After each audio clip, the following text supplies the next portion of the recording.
All right, what's going on, everybody? Welcome to another episode of the Blindside Blitz. I am Jim McPhee, of course, right there is Mr. Joe DeCapita.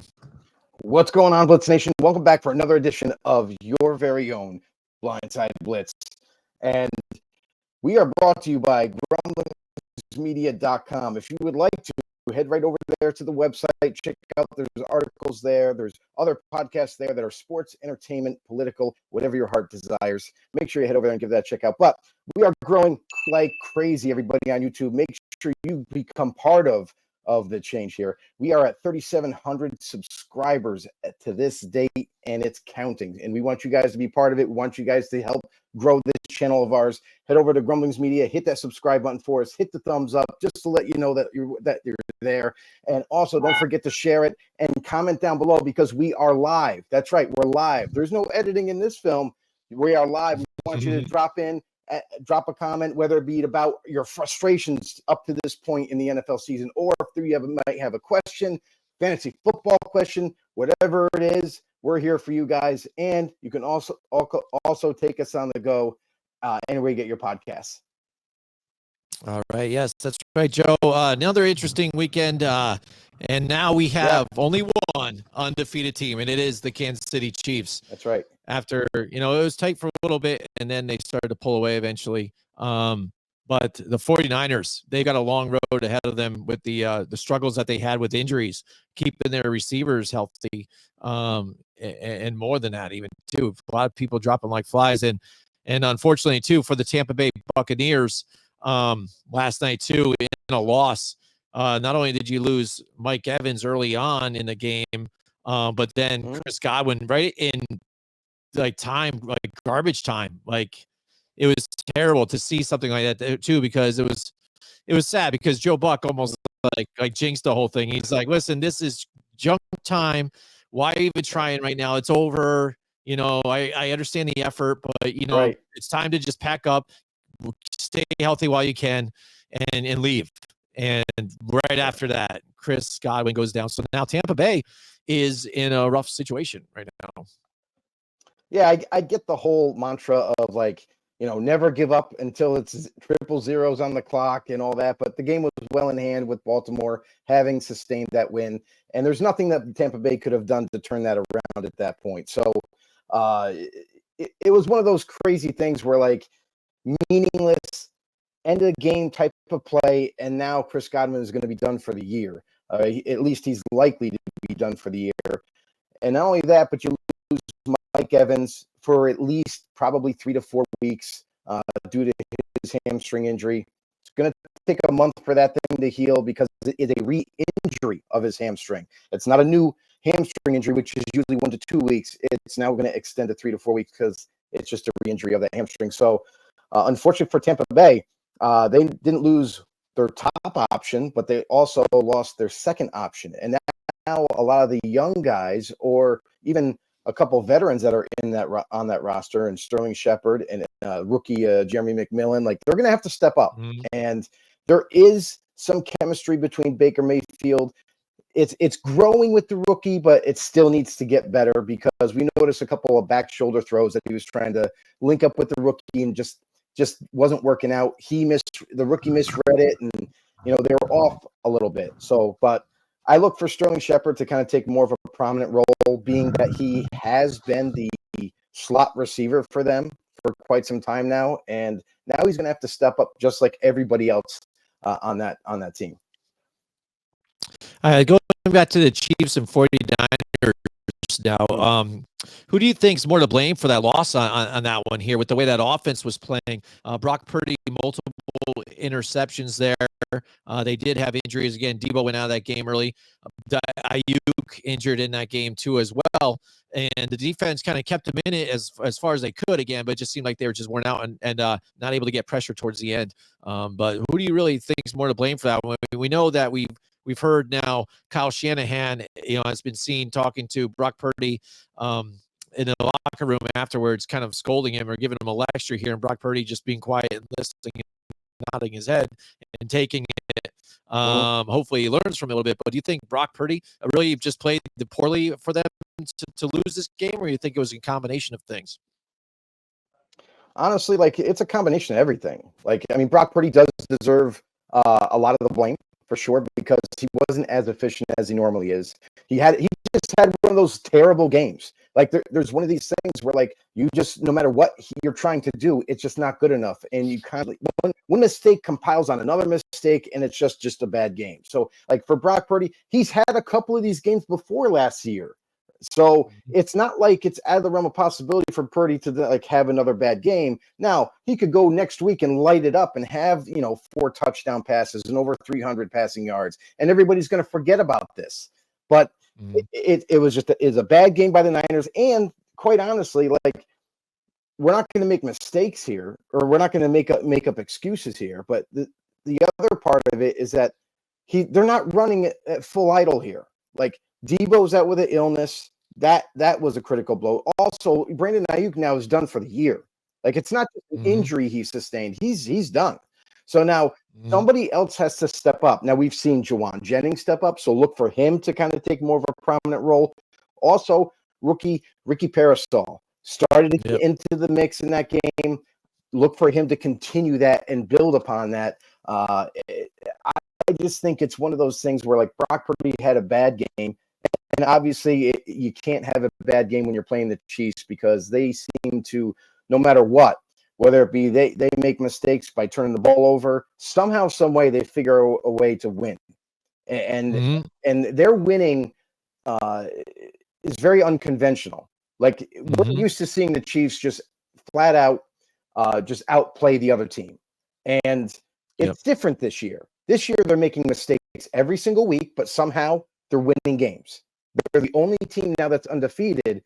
And yeah, there's going to be fans out there that point their finger about the referees helping them out. And that may or may not be the case. Like we've seen, there's plenty of evidence that are like, wow, this seems to be one-sided.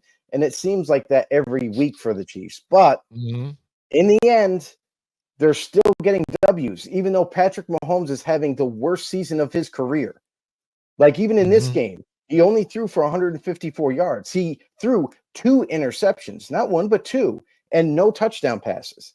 So that was all the running game that, and the defense. So it's like one of these things that no matter it's really funny because it's almost comical that Kansas City, no matter what they do wrong, they still get a W regardless.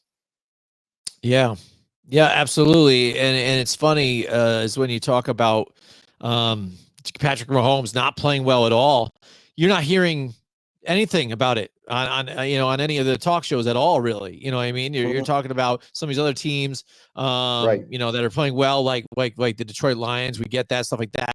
Obviously, the turmoil with the Jets right now. Devontae Adams comes to the Jets, but still, wasn't enough. Aaron Rodgers not playing very well. And that team, now, in the hole a little bit, needs to dig themselves out of it. And others. Yeah. And if you look at, like you said, Patrick Mahomes' stat line right now, as of now, he's got 6 touchdowns and 8 INTs. If you bring that stat up here, some people may think you're talking about Daniel Jones or somebody else like that. You know what I'm saying? And Gardner Minshew. And you would be hearing it from everywhere. You know what I mean? Oh my God, this guy's terrible. He sucks. And this and blah, blah. And you're not hearing that. And what's funny is, like you said, with the lull of the way the offense has been, the defense is snuck in and kind of helped them out. They definitely helped them out in this game. And it almost kind of begs to the question, like somebody had brought up somewhere, I think it was even on Facebook, I saw it.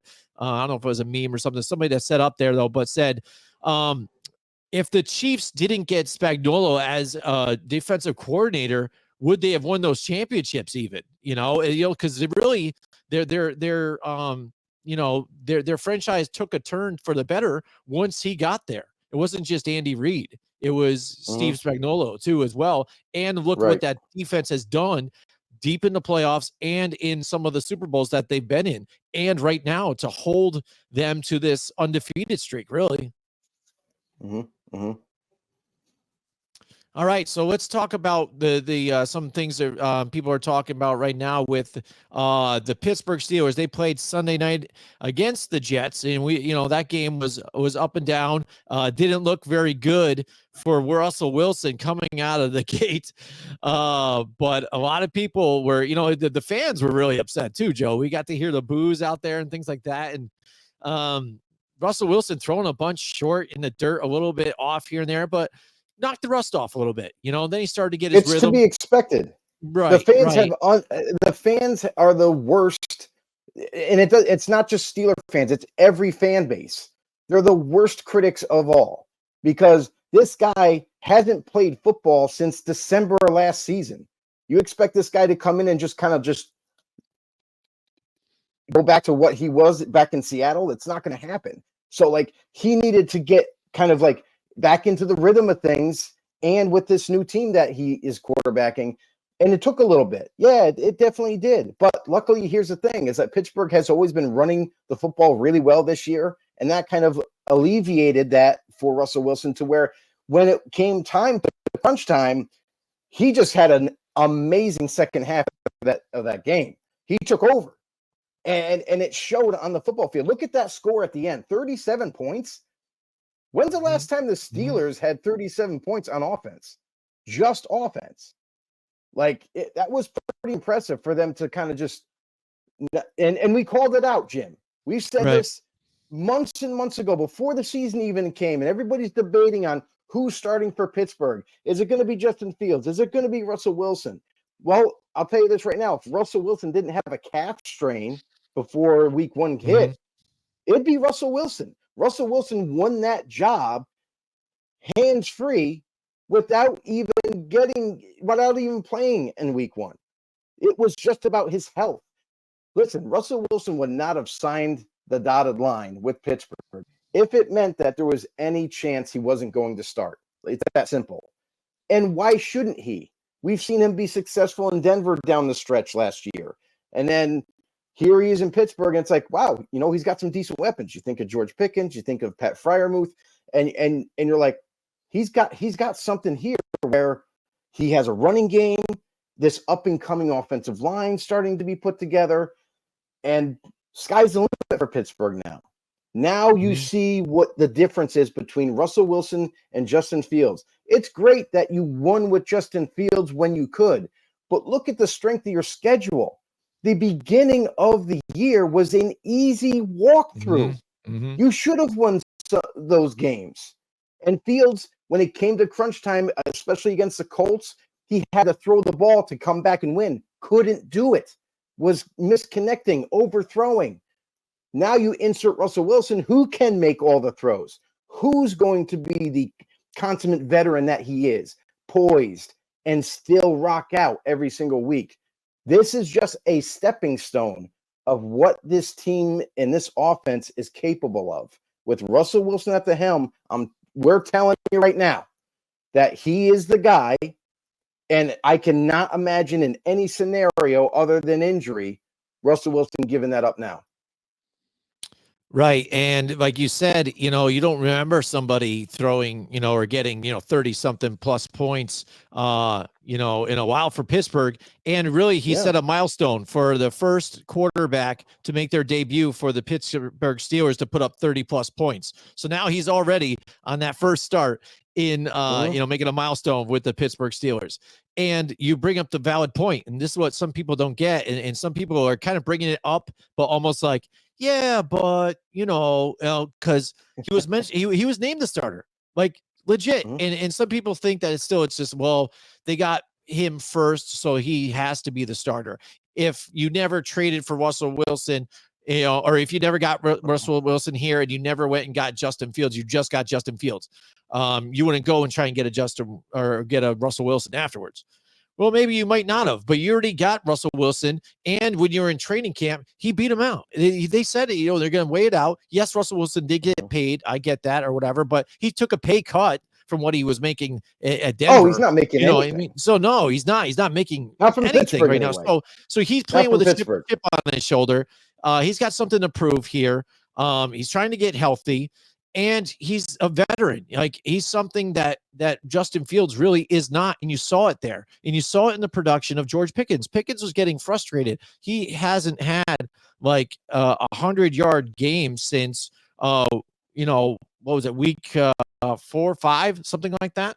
Yeah, it was like week 4, 113 yards. Since that, he's been non-existent. Begging, get me the ball, things like that, and getting that deep threat. Yeah. And that's the thing that Justin Fields hasn't done. You saw it in times last night that Justin Fields, on Sunday night, that Russell Wilson, he kept looking. Even when he had an option to run, which even sometimes I was yelling at the screen, just take off and run because you've got this. He kept looking downfield to try and make that play, and that's something that Justin Fields doesn't do.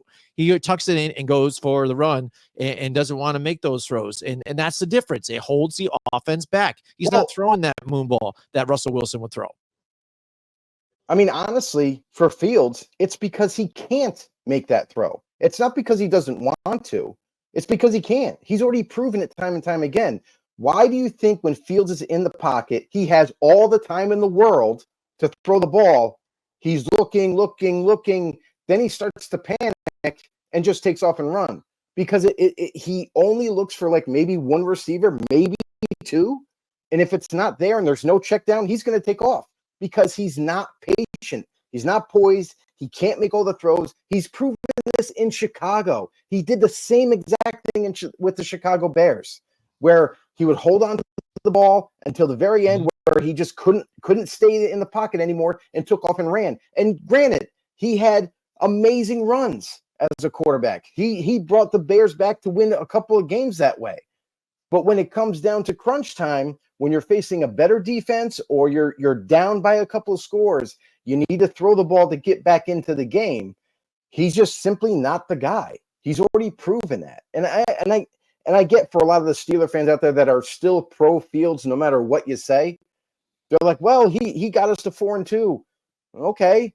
But when you're going to face tougher competition and you need to throw the football, you're going to be stagnant. He's not going to be able to get you that. He's not going to be able to make the plays. And it's in time and time again, it's already been proven. So why? And here's the other thing too, is Mike Tomlin also said in the press, he's like, they asked him about the situation with the quarterbacks and like, would you go back to Fields? And he said, well, he goes, let me put it to you this way. Fields played. We saw what he could do as our quarterback. Now Russell Wilson is in because he's healthy. We're going to see what he can do as our quarterback.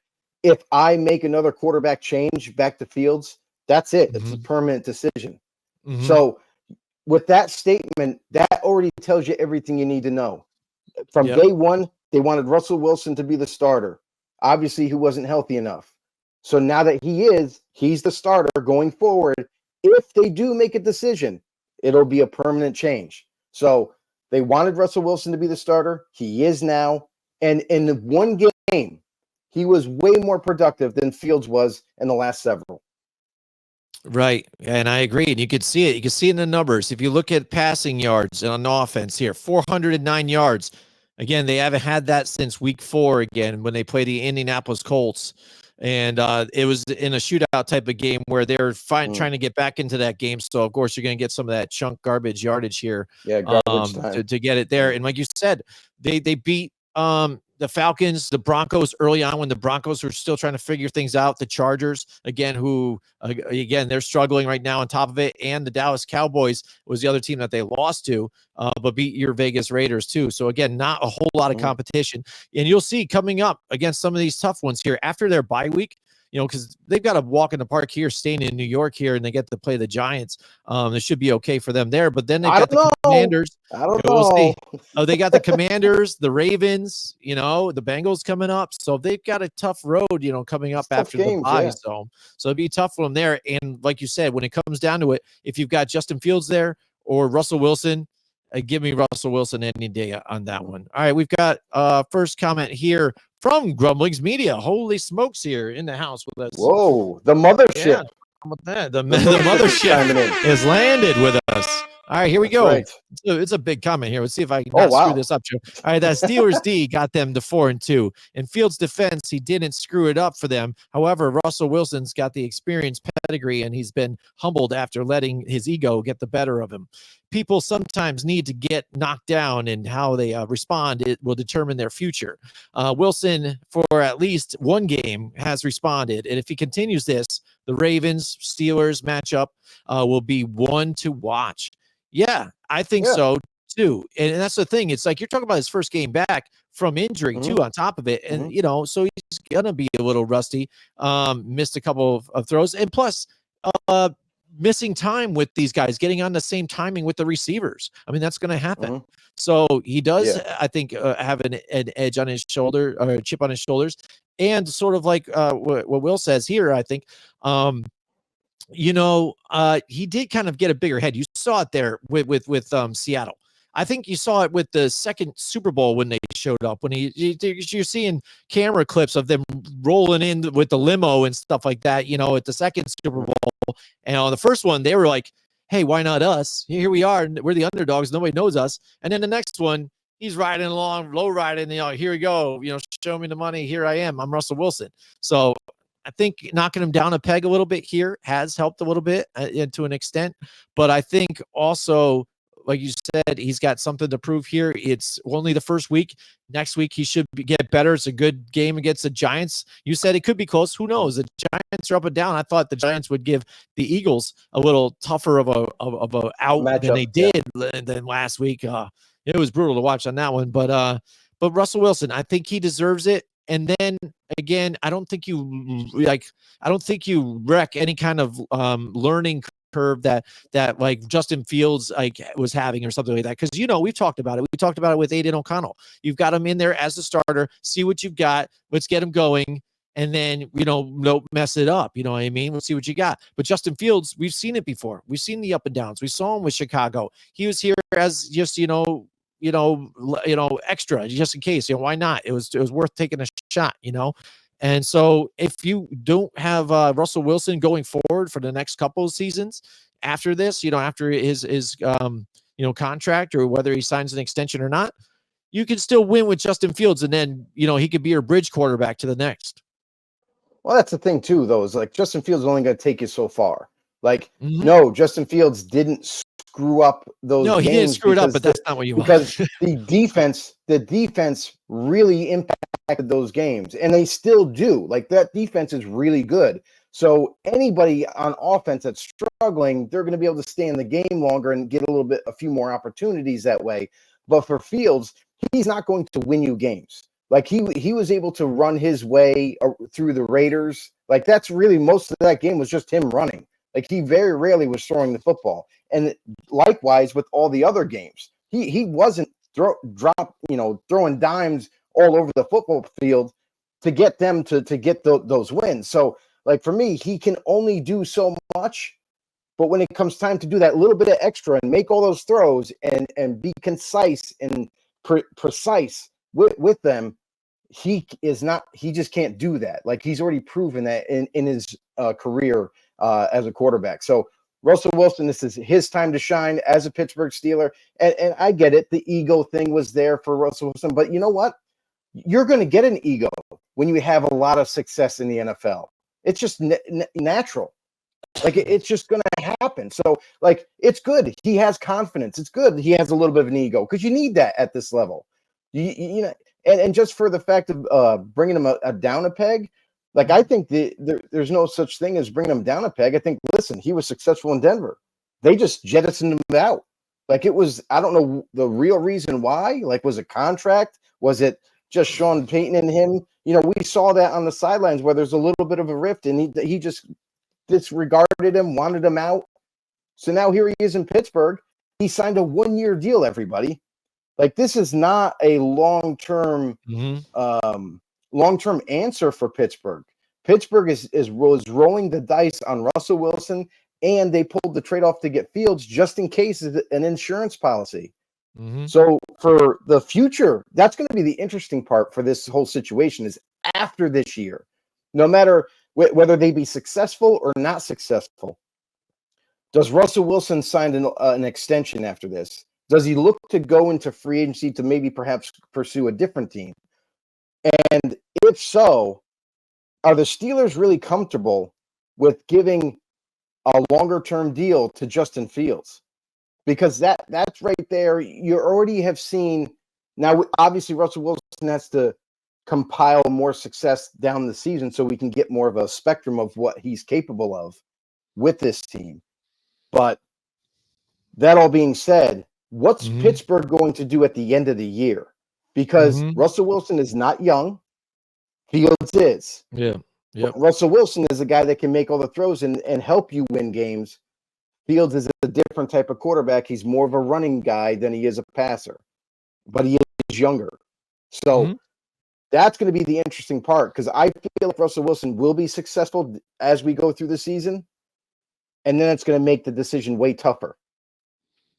Right. And it's funny watching the game when you see him early on. You saw Justin Fields there with his helmet on by his sidelines, ready to go in at any time. And I wonder what the conversation was before the game. Like, did they tell him, hey, because I know even the broadcast crew said, hey, they're even designed plays where you might see both of them, at the same time or whatever. Was he expecting that? And we didn't see him at all. And then eventually towards the end of the game, you see him, he just took his helmet off and it was just chilling. So yeah, because I wasn't sure what the situation was with that one. There was situations where in the red zone, because with Denver anyway, Russell Wilson struggled in the red zone with the Denver Broncos to score points. Obviously, there's a lot of variables with that. It could have been the play calling, it could have been Russell Wilson himself, what have you. But with Pittsburgh, that was something that they were concerned about, where with this offense, with Arthur Smith calling the plays and everything, could Russell Wilson be successful when they get into the red zone? And you noticed in the first half, he struggled mightily, like just on sustaining drives. But even when they get to the red zone, things weren't looking good. So didn't work out. Then you look in the second half, and it was a tale of two halves. Like you've seen the Russell Wilson that we're normally used to transform and just balled out.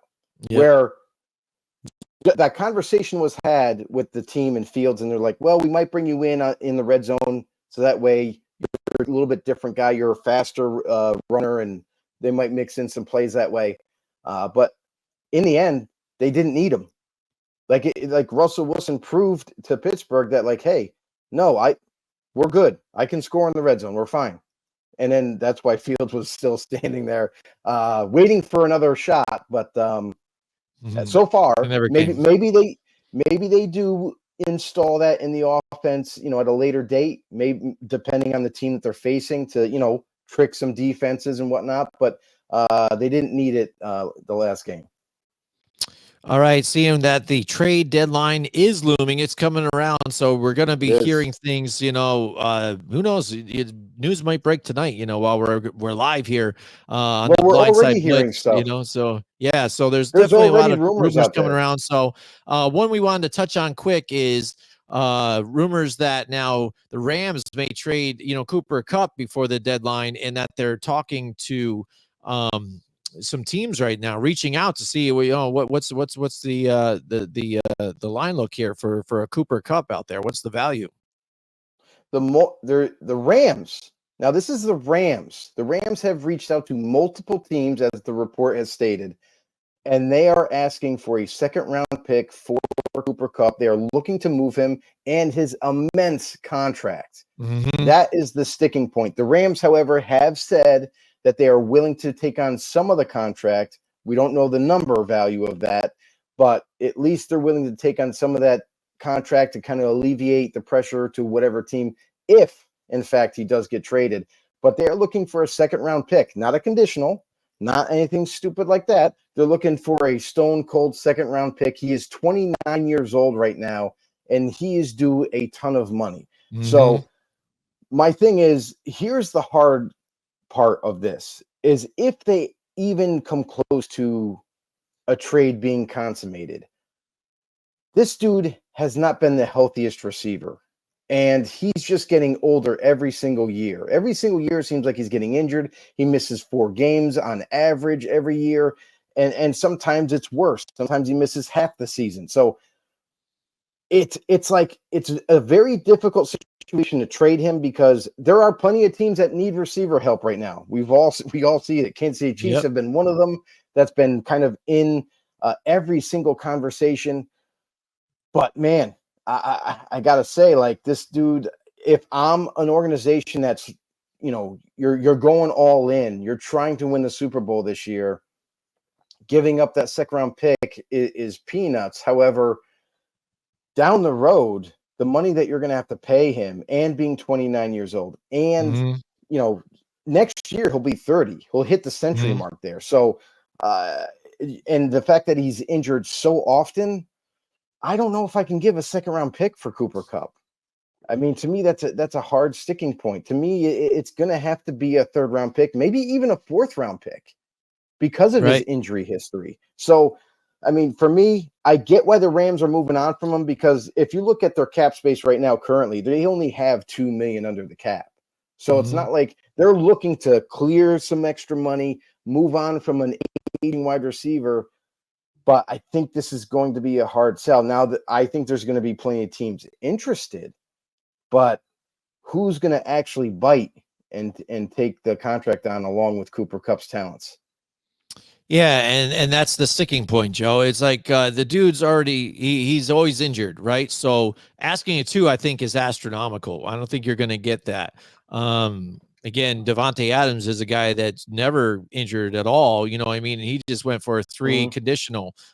So I'm on the same kind of train of thought that you are. I'm saying even conditional fourth to make it a third if he stays healthy throughout the playoffs or whatever team he might go to, just because you don't know. Yes, he's got some talent when he's out there, but say if you're a team and you are dire at wide receiver where injuries was an issue, and then you get an injury prone receiver, that's just gambling completely. So to give away a pick for that, I'm not giving away, picks are valuable nowadays too. I'm not giving away something of like a second for a guy that potentially couldn't even make it to the playoffs at this point right now.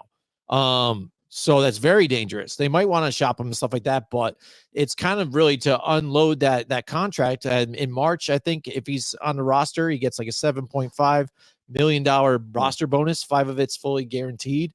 Like you said, they're trying to avoid paying all that money for an injury prone player, but who's going to take it? Like you said, even the Chiefs. Yeah, I get that too. But again, they're getting injuries too, left and right. So the value's got to be there. If I'm a team going for it, I'm going for the values there. But I'm looking at other teams that might have even an aging still veteran. I think that can fit in my scheme that I think could just go in and play. Like, I wouldn't mind reaching out even for, pick up the phone and call the Tennessee Titans and say, what do you guys want for DeAndre Hopkins? Even at this point, they need to shed something here. They're not a winning team. I'm sure DeAndre wants to go somewhere else where he has the potential to win. He's not going to be super effective as he was in his prime, but still a veteran that can go in and play. I mean, I would make the argument that Hopkins, to me, is a better value and a better receiver than Cooper Kupp. I understand Cooper Kupp is really good when he's healthy, but DeAndre Hopkins, to me, is a playmaker and always has been. Yeah, his speed, his top-end speed might have slowed down a little bit, but the dude can still run routes. The dude has one of the best set of hands in the game. Like, give me DeAndre Hopkins for a mid-round pick, and I'll be a happy dude. Like, that's where I would set my sights at, just like you were mentioning, calling Tennessee. For the Rams, and it doesn't stop with Cooper Kupp. That's the fishy thing here, is that there's even rumors out there that they might be willing to shop Matt Stafford as well. And if that is at all true, which I don't agree with this report. I think this is just a fake rumor that's out there, because that would mean that you're giving up on this season. That's what that would mean. Is if you're willing to trade Stafford away and also Cooper Kupp, that means that you're just giving up. And I don't think that's the case. I think Cooper Kupp, the rumor about Cooper Kupp makes a lot of sense for the Rams financially to move on from him. Plus the fact that he's constantly injured, maybe he can go to a playoff caliber team and help them possibly make the Super Bowl that way. that's what the Rams are looking at this as. But as far as compensation, I think it's a too high of an asking price. If Devontae Adams couldn't get a second round pick easily, then what makes you think that Cooper Kupp, you're going to be able to get a second rounder from a team? Now, the only other way that could happen is desperation. And we've seen it happen before. Everybody points to the LA Chargers. Why aren't they trading for a wide receiver? They could really use one. And everybody is right. Like everybody that's saying that is correct. They definitely could use another wide receiver to kind of help with the passing attack. Yeah. And yes, they're missing out on receivers. You got the Kansas City Chiefs, where Juju Smith-Schuster just re-aggravated a hamstring injury, just like Mike Evans. He looks like he's going to be out for a month at least. And you got other guys dropping like flies, and you think about also Deontay Johnson from Carolina, who his name has been in trade circles the last couple of weeks. Maybe he gets moved. So it's basically a buyer's market right now for teams that are looking to get rid of players. And Cooper Kupp is just one of those dudes. But again, you have to be careful because Cooper Kupp is a certain type of wide receiver. He's more of a possession guy than he is a guy who has long speed. So if you're getting Cooper Kupp, you better make sure that you really need like a slot receiver, kind of like a number 2 type of guy over that number 1 high-end type of receiver on the outside. So Cooper Kupp can play everywhere on the football field, but again, he's not a guy who's going to beat everybody deep straight down the sideline. So teams need to be aware of that, and we know that they are. But this is a weird situation, honestly, because the Rams are right in the hunt. Like they've lost a few games, but they're teetering on coming back once they get healthy. We've seen that Puka Nacua they've opened up his 21-day return window. Looks like he'll be back this week, and that is an immense relief for the offense. And then if you couple that with Cooper Kupp, if he's still there, now you're looking like the Rams offense of last year with Stafford and this young defense to kind of maybe storm their way back into contention. Right. And that's the thing, that this division, no team is really pulling out here, to show that they're the best team in this division right now. It is so close. It's week to week. 49ers look like they're struggling right now, just as we kind of wrote off the Seattle Seahawks. They come out with a big win last week. The Arizona Cardinals, they go and win last night against the Chargers. But they've been losing too. So, I mean, it's anybody's ball game here in this division right now. It is so tight that it's not, nobody wants it here. You know what I mean? So for them to kind of bail, it doesn't seem like Sean McVay and this team, they don't do this. It seems like to me, they wouldn't just screw the season right now. They're like, screw it. We can't make it. Let's get rid of Stafford now. Honestly, Stafford isn't exactly playing the best right now, but a lot of elite quarterbacks out there that don't have a lot of talent due to injuries aren't playing very well. No, but like this move would make sense for the Rams. They have some young up and coming wide receivers that they could get on the field. Like you look at Tutu Atwell, who has played amazing in the absence of Puka and Cooper Kupp. And quite honestly, Stafford's kind of favorite go-to guy right now. Yeah. But they also have other guys like Whittingham, who kind of has come on, so they have some younger wide receivers that they could implement into this offense if they in fact trade Cooper. And it would make sense where they get rid of the sorry to say it there, Coop, but aging wide receiver who's heavily injured and that gigantic contract that comes along with him. If you're able to move on from that, that's going to free you up for next year too, signing and bringing in new talent. So I think this move makes a lot of sense for just Cooper Kupp. Yeah. But let's wait and see if this actually gets pulled off. All right. Yeah, absolutely, Joe. Yeah. So who knows? We're going to be keeping our fingers close to the trade pulse here. We're hearing rumors tonight, and we will continue to tomorrow too as well. Right. Once it gets down to the deadline. So I'm interested to see who gets moved. I know we've talked about a few different players out there that potentially could get picked up, or I would be interested if I'm some of these teams. Yeah. that are having the talent be depleted here, like 49ers too as well, with the injuries that they've had too. Things like that. A team that's contending, that wants to make that push here and get somebody healthy from a team that's struggling right now, and they're not really going anywhere. So they'd rather just kind of unload a guy, for the hell of it, to get some more picks to try to build themselves in the draft moving forward. The crazy thing too about this situation is now you think of Brandon Ayuk going down, like Debo being beat up, Brandon Ayuk going down. My thing is, like, the Niners could very easily call up for DeAndre Hopkins. Like, that to me would be an excellent move for the Niners if they were able to, because you're not going to have to give up a lot in compensation to get him. Right. And yeah, you're going to have to, and you have the money too to pay the rest of his salary. So it makes a lot of sense for them to kind of pull that trade off, stay in the hunt. Now you got Hopkins, Debo when he gets healthy, which I'm assuming, because it is an illness more than anything, that once he gets over that illness, he'll be back. I'm hoping, for Niners fans' sake, that he'll be back this week. But I know that the Niners don't want to rush him back too early either. So you think about also the McCaffrey situation, because everybody's kind of getting a little amped up, a little hyped for when is he going to return. It's still not anywhere close. Like, that's the thing, is like the projected return for him might be week 10, might be week 11.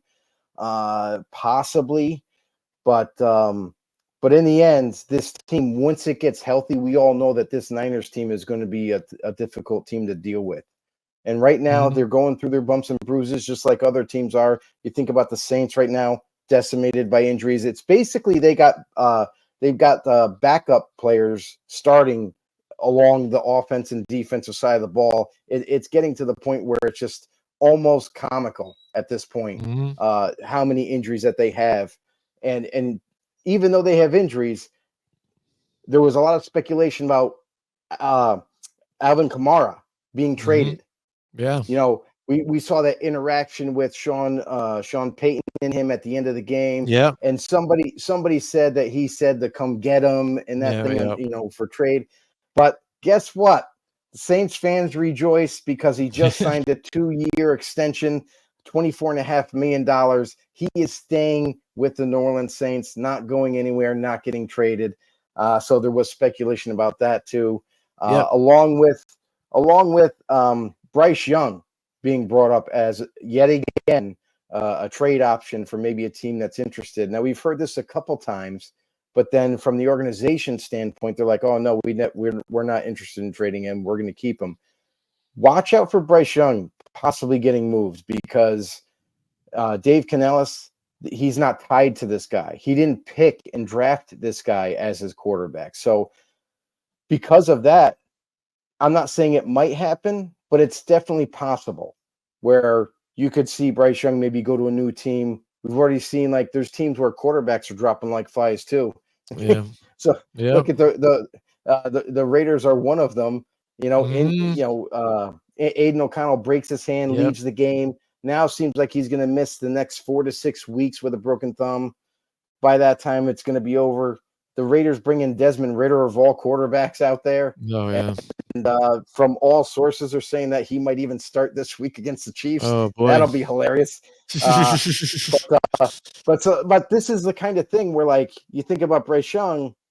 To me, that would have made a lot of sense for a team that just lost a quarterback. Why don't you give up a low-round pick, bring Bryce Young in, see what you can do with him? And maybe you're the ones that can maybe develop him too as well on top of it. Who knows? You never know. We've seen things like that. And Jim, it's also not just about where he was. Maybe a change in environment with a new offensive scheme might work better with him. So you never know, but we'll keep tabs on that for you guys as well. And speaking about quarterbacks, I just got to bring this up. Sadly, Andy Dalton has been involved in a car accident today in Charlotte. And the sad thing about that is it wasn't just Andy Dalton too. It was also his family dog, his kids, his wife were all involved. The only little bit of details that I have is that Dalton is being evaluated right now by medical personnel along with his family. So condolences, and we pray for Andy Dalton and his family to pull through, and hopefully everybody's okay. Everybody will get healthy and all that. So just wanted to Yeah, bring that up. thank you. Yeah, I definitely wanted to hear that. Yeah, prayers to them. One team I was thinking that I think should also look for a wide receiver, and I was thinking of the DeAndre Hopkins or something like that too, as well as Yeah. the Tampa Bay Buccaneers. I mean, with what Yes. happened to them the other night, Yes. losing their two top receivers right there, and leaving Baker Mayfield there with nothing. Like, and like you said, It's crazy. he's trying to develop something with some of those guys there, but you need somebody else there too to help make a push, because I think they're playoff bound. And for them to lose their receivers like that, I think that Yep. instantly shuts the door for them, or makes it that much harder for them to make a deeper run. And I think they Mhm. feel that they can, especially while you've got Mhm. Baker there and things like that. And so I think they are in the talks potentially for getting a wide receiver too as well. 100%. And there's a lot of teams. Like, look at what the Mhm. Saints just did too. The Saints just signed Valdez Scantling, Marquez Mhm. Valdez Scantling, Mhm. to kind of alleviate the loss that they've already gone through. Yep. Rashid Shaheed is now She gone for the year. Chris Chris Olave too. Olave is coming back from a concussion. He's due to be back this week, which is good. But again, you look at that team and how decimated they are by injuries. Their starting quarterback still isn't back. Their offensive line is missing a couple of starters. Their defensive corners now, Marshawn Lattimore left the game last week. Mhm. Don't know his status Yeah. right now. And Paulson Adebo, he's done for the year.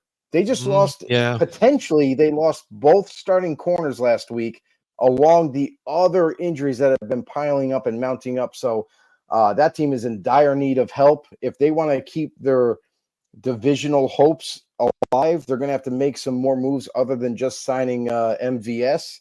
Yeah.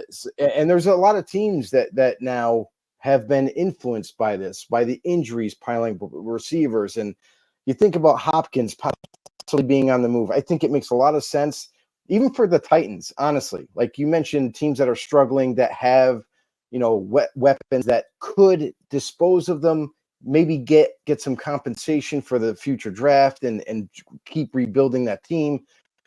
I've also heard of, you mentioned the Titans with Hopkins. I've also heard them trying to move on from Treylon Burks is on the trade block right now, Hmm. which it is an interesting player because he's still young, still in his prime, but often injured and no production in the Right. NFL yet. Like Yeah. he hasn't had the kind of wake up moment in the NFL and actually produce for a team. So you're not going to get anything more than I think than a 7th round pick for a guy like that. And if that's the case, are you looking to move on from him and Hopkins? Because at that point, you're just admitting that you're just giving up on the season. Yeah. So You're done. I understand what Hopkins leaving. It makes a lot of sense for both the team and Yeah, for and the Hopkins, player. Yep. because obviously he wants to win a championship. Was baffling to us that he chose Tennessee when he was a free agent, Mhm. but now he's probably regretting that choice, seeing where he is right now. So Yep. we'll keep tabs on all these receivers. We'll keep tabs on to see if the Chiefs make any moves, to see if the Buccaneers make any moves, and any team out there that is still looking for wide receivers.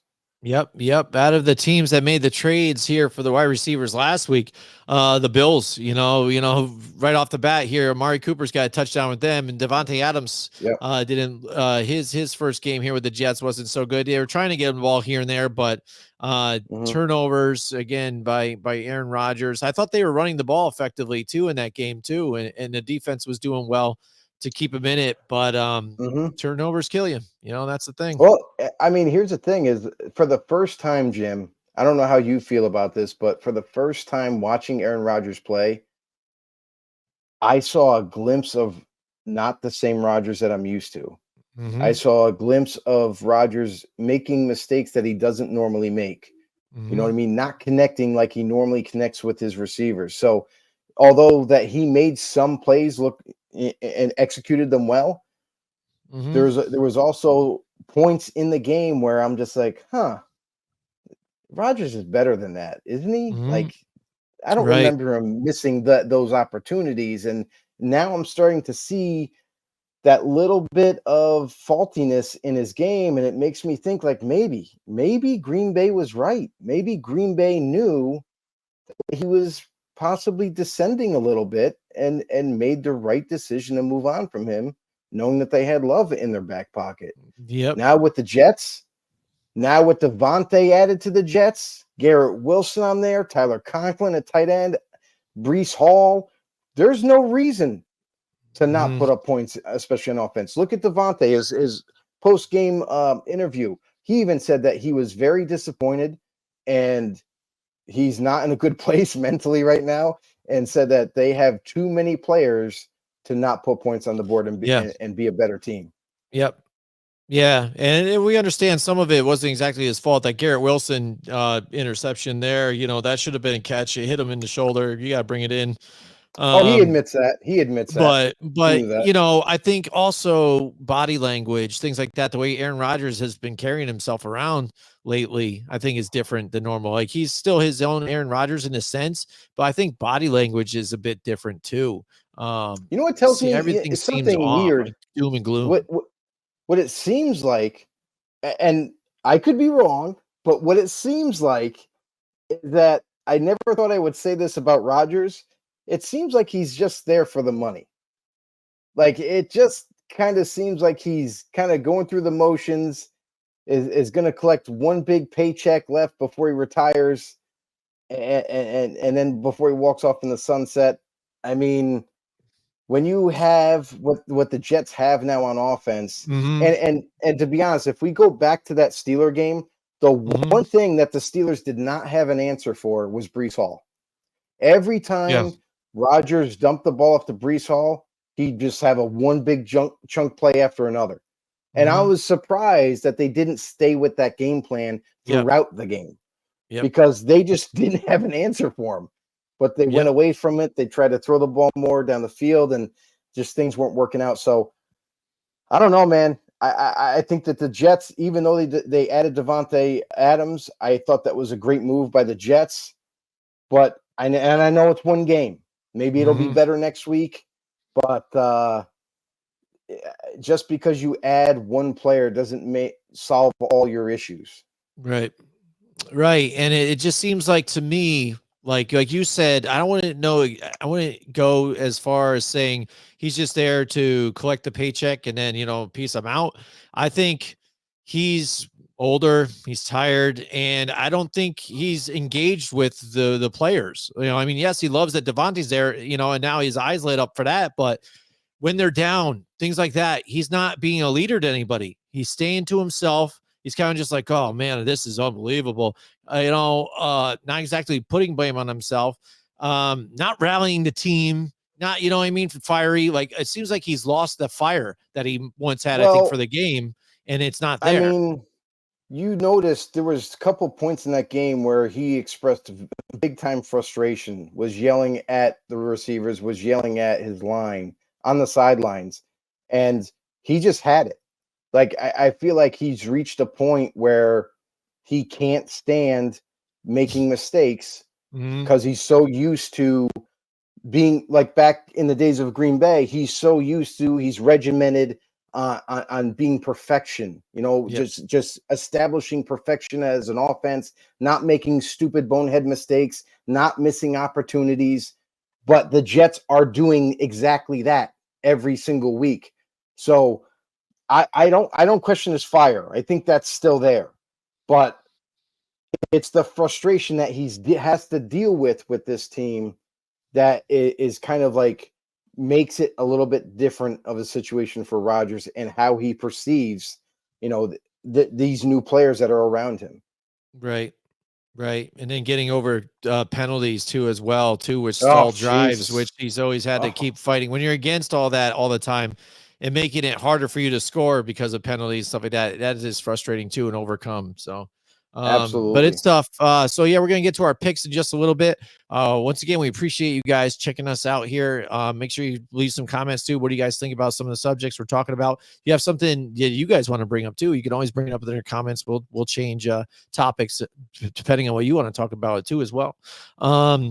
we did find something that the NFL now is considering. Again, we talked about this a little bit a few weeks ago when when Roger Goodell had talked about on, I think it was Good Morning Football or somewhere, that he was like, man, the accuracy is ridiculous now with kickers and what they're doing, blah, blah, blah. And we're considering moving things, and stuff and that, and do we get rid of this and that, and then also the kickoffs they want to change and blah, blah, blah, blah, blah.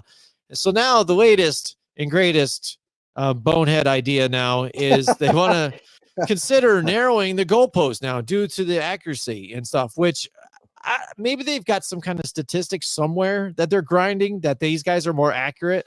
But I even saw Justin Tucker with some of his stats. He's missing some now, I think. But in this one weekend, I saw 2 doinks off the goalposts.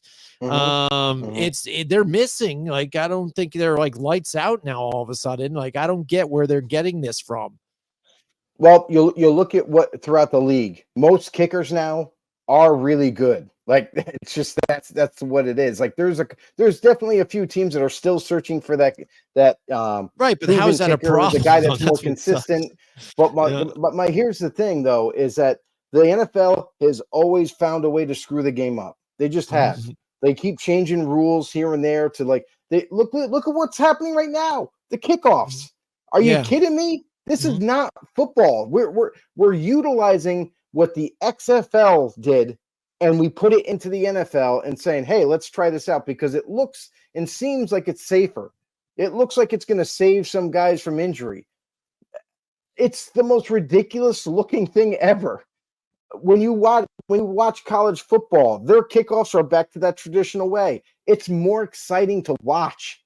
And yes, there's hard hits, but that's why we love the game. We love the hard hitting. We love the big time plays off of a kickoff run. That's what we want. And now you're even talking about leaking into special teams and seeing how much more we can critique it. Are you kidding me? Like, oh, we're possibly going to narrow the game. Let's just start an arena football league at this point. Like, if we're going to narrow the freaking field goal posts, and then let's just put nets up behind them like they normally do, and then let's if you make it through, arena. You get 2 points right there.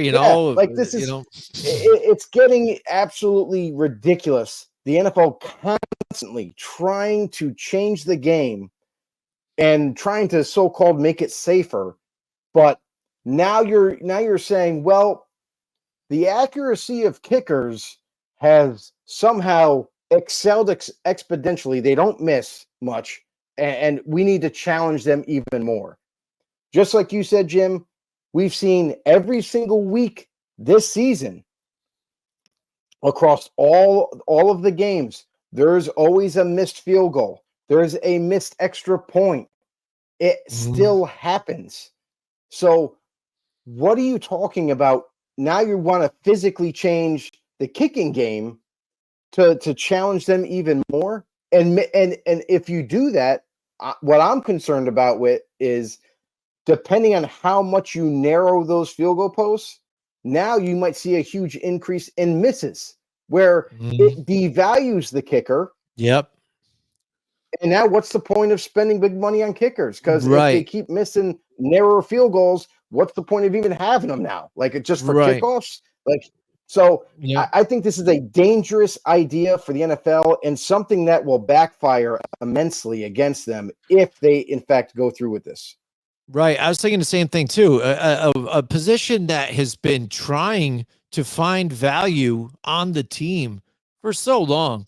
They are now, and now you want to diminish that. Now you want to penalize them for that. I mean, that's been the long-running joke forever.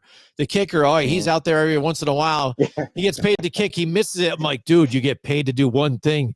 Kick the ball. Just do it. You know what I mean? And now we're finding guys that can, and we're like, what the hell? This guy's making it every single time. This is bullshit. We need to change something here. This is outrageous. More scoring? We can't have this, especially by a kicker. You know what I mean? It makes no sense. It's almost like taking, again, you see what they're doing with the passing game, trying to get more scoring in the passing game. Now it's all of a sudden like they decide on the defensive end, all right, there's too much big, deep balls getting made, for touchdowns. We're not going to call defensive holding ever. on that or pass interference ever. And we're just going to, eliminate that because now we can stop because it's almost guaranteed on the deep ball that they're going to be able to get this because of what they've done to the defense or something like that, hindering a great pass rusher that's, dominant. No, he's way too dominant. We need to put some, we need to nerf him for a little bit. We need to put some training wheels on this guy. This seems stupid. I just don't get it. Just stop messing with it all. It was fine. It's been fine for, years, 60 years, whatever. Centuries.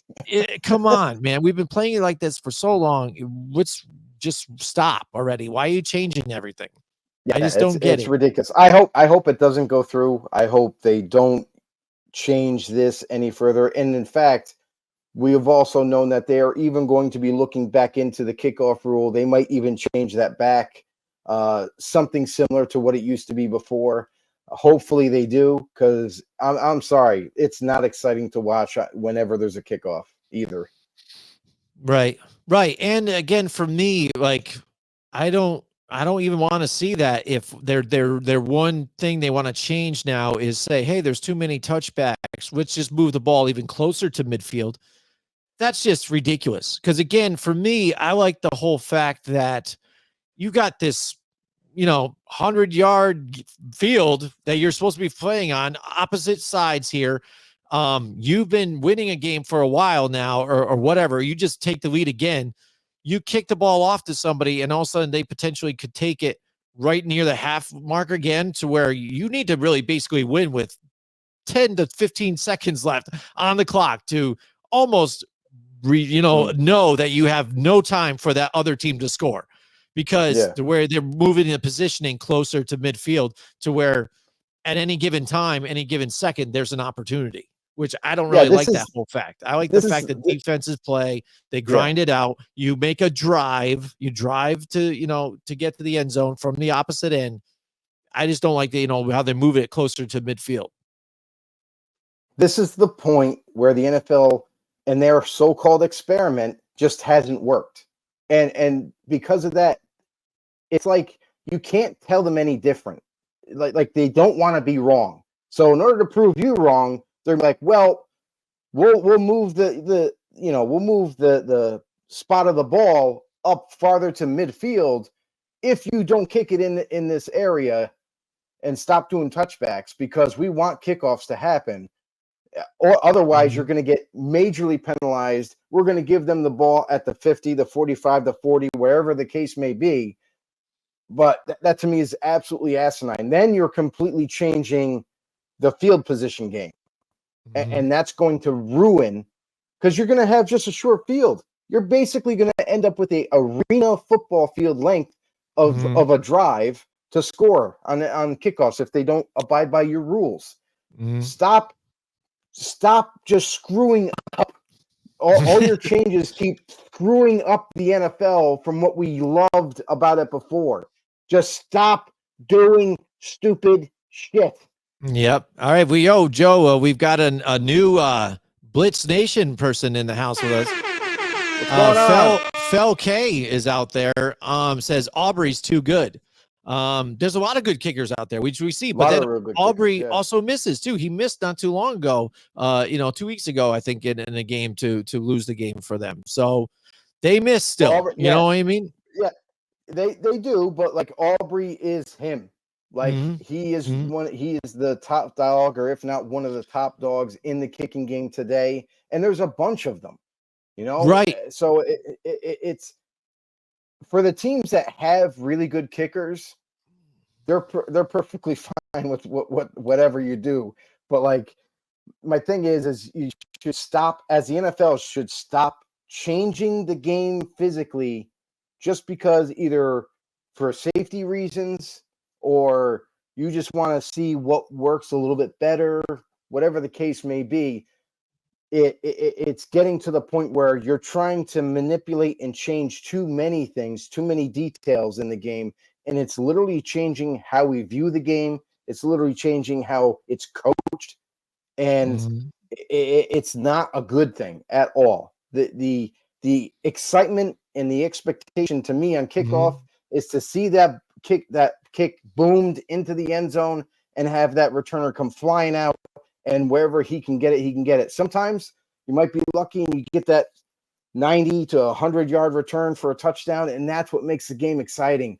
So why take that away? Go back to that some way, form, or fashion. The first stage of this is when they got rid of the wedge block, when they were still allowing kickoffs, but they're like, well, you can't have a wedge block because too many guys are finding and taking your legs out. So we got to break up the wedge block. Okay, fine.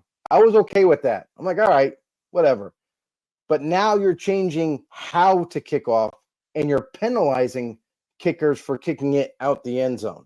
So that to me is ridiculous. Let's get back to the way it was, and then we'll all be happy. Right. And kind of like, I wanted to bring up the one fact when he talks about Brandon Aubrey.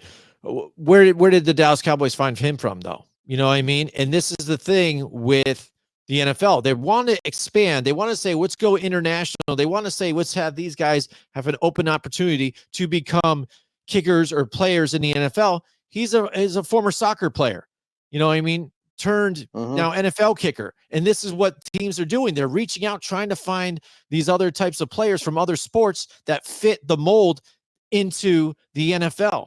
And if you're telling the teams that they should do that, and you're capable of doing this, and that's the plan, and they want to be internationally known, then you're going to find better talent around because it's a bigger pool you're pulling from. You can't tell me that if you're not just grabbing from, college or American athletes, and now you're getting some from, that's why they have the whole international, the pool that they have, set up there, the portal, to get into the NFL. They want to find better players from other regions and around the world to make even a better sport. So when you have this, you're going to have this type of effect, I think. And then for you to kind of put training wheels on it, I think is just ridiculous. So yeah, agreed. There you go. And that's the final word for that. And thank you so much, everybody. We're going to get to our picks now. It's our pick segment, Joe. We've done a little better, this past week here. We did better I'll again. tell you right now, the games that we handpicked that we said were going to be the must-watch games were, in fact, the must-watch games. Like the Lions-Vikings was an amazing game all the way down to the wire. The Vikings just had that little bit of a slight lead right towards the end, but then Detroit stormed all the way down the field and were able to capitalize at the end and get the W. Good for Detroit. That was one hell of a game to watch. I can't wait until they meet again. It's going to be epic. And then even the Ravens, honestly, the Ravens and Buccaneers game started off to look like was going to be an amazing game all the way through. Then obviously you look at the Tampa Bay Buccaneers and them kind of stumble on offense. I know Mike Evans went down fairly early. He was done for the game. And I feel like when that transpired, it changed the environment and the atmosphere in that stadium. The teammates kind of felt for Mike Evans, but at the same time, it almost led to like a slight distraction in a way to say, and it changed the complexity of that game going forward. So hopefully Mike Evans gets healthy faster than sooner than later. But those two games right there, I'll say, and surprisingly, the Cardinals and Chargers game. Say what you want, that one, but I love defensive games, and that game was the epitome of a defensive game. The Cardinals, and we talked about this last week about how we were impressed with this defense, and the defense for the Cardinals, that was the MVP of the game, as that defense for the Cardinals did what was necessary, executed the right plays at the right times, and shut down the Chargers running game from the beginning. And they made the Chargers one-dimensional, and you saw Justin Herbert come to life too, because when they made him one-dimensional, he was still able to sling that rock like he normally did in last year and distribute the football to, get this, 3 different tight ends, not wide receivers. Yeah, not wide receivers. They were throwing the ball left and right to tight ends. And Ladd McConkey also was involved. But that game was an amazing game. Yeah. It went right down to the end, and literally right down to the last few seconds for the final field goal. Yep. Great But if game by Justin both Herbert teams. gets that one throw towards the end zone at the end of that game closer, and it's not like a 20-yard launch, if it's uncatchable, he might even get the pass interference on that play and potentially Well, get that the was so touchdown. bad. But That was you know what that was? That was the receiver running the wrong route. Yep, The receiver yeah, stopped running down the sideline. That's where he was throwing it to meet him down that far. And the fact that the yeah, receiver screwed up, it wasn't Herbert. Everybody yeah, was yeah, pointing the blame at Herbert, and they're like, "Why yeah. did you throw it so far over his head?" No, the freaking receiver was supposed to go up the sideline to catch that ball, and he broke off that route. So Yep, and that's miscommunication the there, thing, and it not cost having them the that guy game. there. Yep, not having And that guy there, good receiver. it possibly cost them the game. But here's the thing: is that this is what you're going to run into with the Chargers and Jim Harbaugh. This Yep. is how he wants to run his team. He wants to run heavy and only throw once in a while. But when you get into these games where you become one-dimensional, you got to throw to get back into it. And a lot of times it's not going to work out. This was just happened to be one of those times it didn't work out.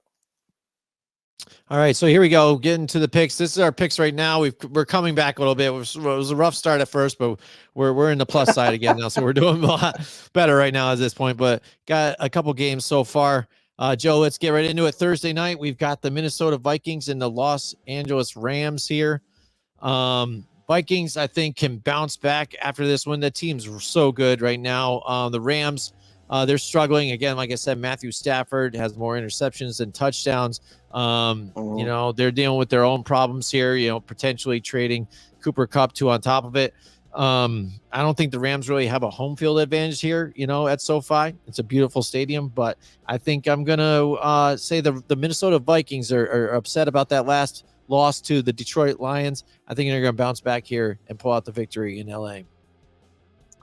Yeah, and by no means was it either team's fault for winning or losing. Oh, no that way. was just a well-played game on both sides, and Yep. it was amazing to see. You're right. Yep. Minnesota is going to want to get back onto the winning side. The Rams. And here's the other interesting thing: is that there was even rumors of them saying that maybe Stafford being traded to Minnesota, which I don't understand at all. When how well Sam Darnold is playing, it doesn't make any sense at all. I think that was kind of like fake news that was just put out there. But needless to say, now the Vikings are playing against them. So I think obviously Stafford would love to be in Minnesota right now because you don't have the receivers at your disposal. But you might get a little bit of good news. I don't think Puka Nacua is going to be that quick of a turnaround to be able to be ready for tomorrow night, or I should say Thursday night.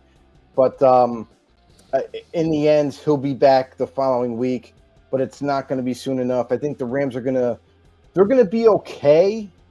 Like I feel like they get by with the younger wide receivers that they have, but again, the defense, although has been playing amazing football and continue to do so, so that's what's going to keep them in certain games. But Minnesota, I think, has too much firepower, with Justin Jefferson, with Jordan Addison, and who knows, we might see TJ Hawkinson make an appearance, on Thursday night, because he's getting pretty close to being ramped back up. So same thing with Aaron Jones. He was banged up a little bit. Looks like he might be returning. So Minnesota, one of those teams that are playing great football. I think they continue to do so. I think they're going to get the win against the Rams. All right, next we got the Baltimore Ravens and the Cleveland Browns. Cleveland Browns are just terrible right now. The Baltimore Ravens really looking really good, and that defense even on top of things. Some of the hits they were putting on last night were ridiculous. It was just nuts. It was like old time, Baltimore defense type of hits and stuff. But Marlon Humphrey banged up a little bit here for the defensive side of the ball, though. But offensively, on top of it, looked really well. Again, they still got to mix up the run and the pass. There was a time where they were still trying to do it seemed like, without Derrick Henry, but then all of a sudden they gave Derrick Henry the ball, and then it opened up the game again. Like you said, it was going back and forth, and Tampa Bay really, if Mike Evans catches that touchdown, they had all the momentum in the world in that game. It looked like they had Baltimore on the ropes, but then Baltimore was like, All right, let's slow this pace down here. Let's give it to Derrick Henry, and he broke off some big runs too. And that boy was trucking, and he was booking. Second fastest time I think maybe this year. In his run, miles per hour, and that even helped Lamar Jackson too on top of it. And he hit a couple sweet dimes on some deep balls too as well. They're getting better, and I just like the matchup here. Even though in Cleveland, I don't think it matters. Baltimore Ravens. Yeah, the Browns are one of those teams that have sustained a lot of loss Yes. on their roster. Now losing their starting quarterback in Deshaun Watson, who actually was playing a really good game last week. He was 15-17, had over 100 yards, and things started to look up last week because Deshaun Watson, we mentioned it on the show last week, that he needs to utilize his legs more, and he definitely did last week. Unfortunately, has sustained an injury. Looks like he's going to be done for this season. Looking forward to next year to make his return. But man, Cleveland has been hurting on offensive line. They've had issues there. They got Nick Chubb back. He played a few snaps here and there last week. Looked pretty good actually. But I don't think Nick Chubb is going to be enough against this very physical Baltimore Ravens team, who, even though statistically they're not the best at pass defense. But I don't know who's going to be throwing the football because they don't have Amari Cooper anymore.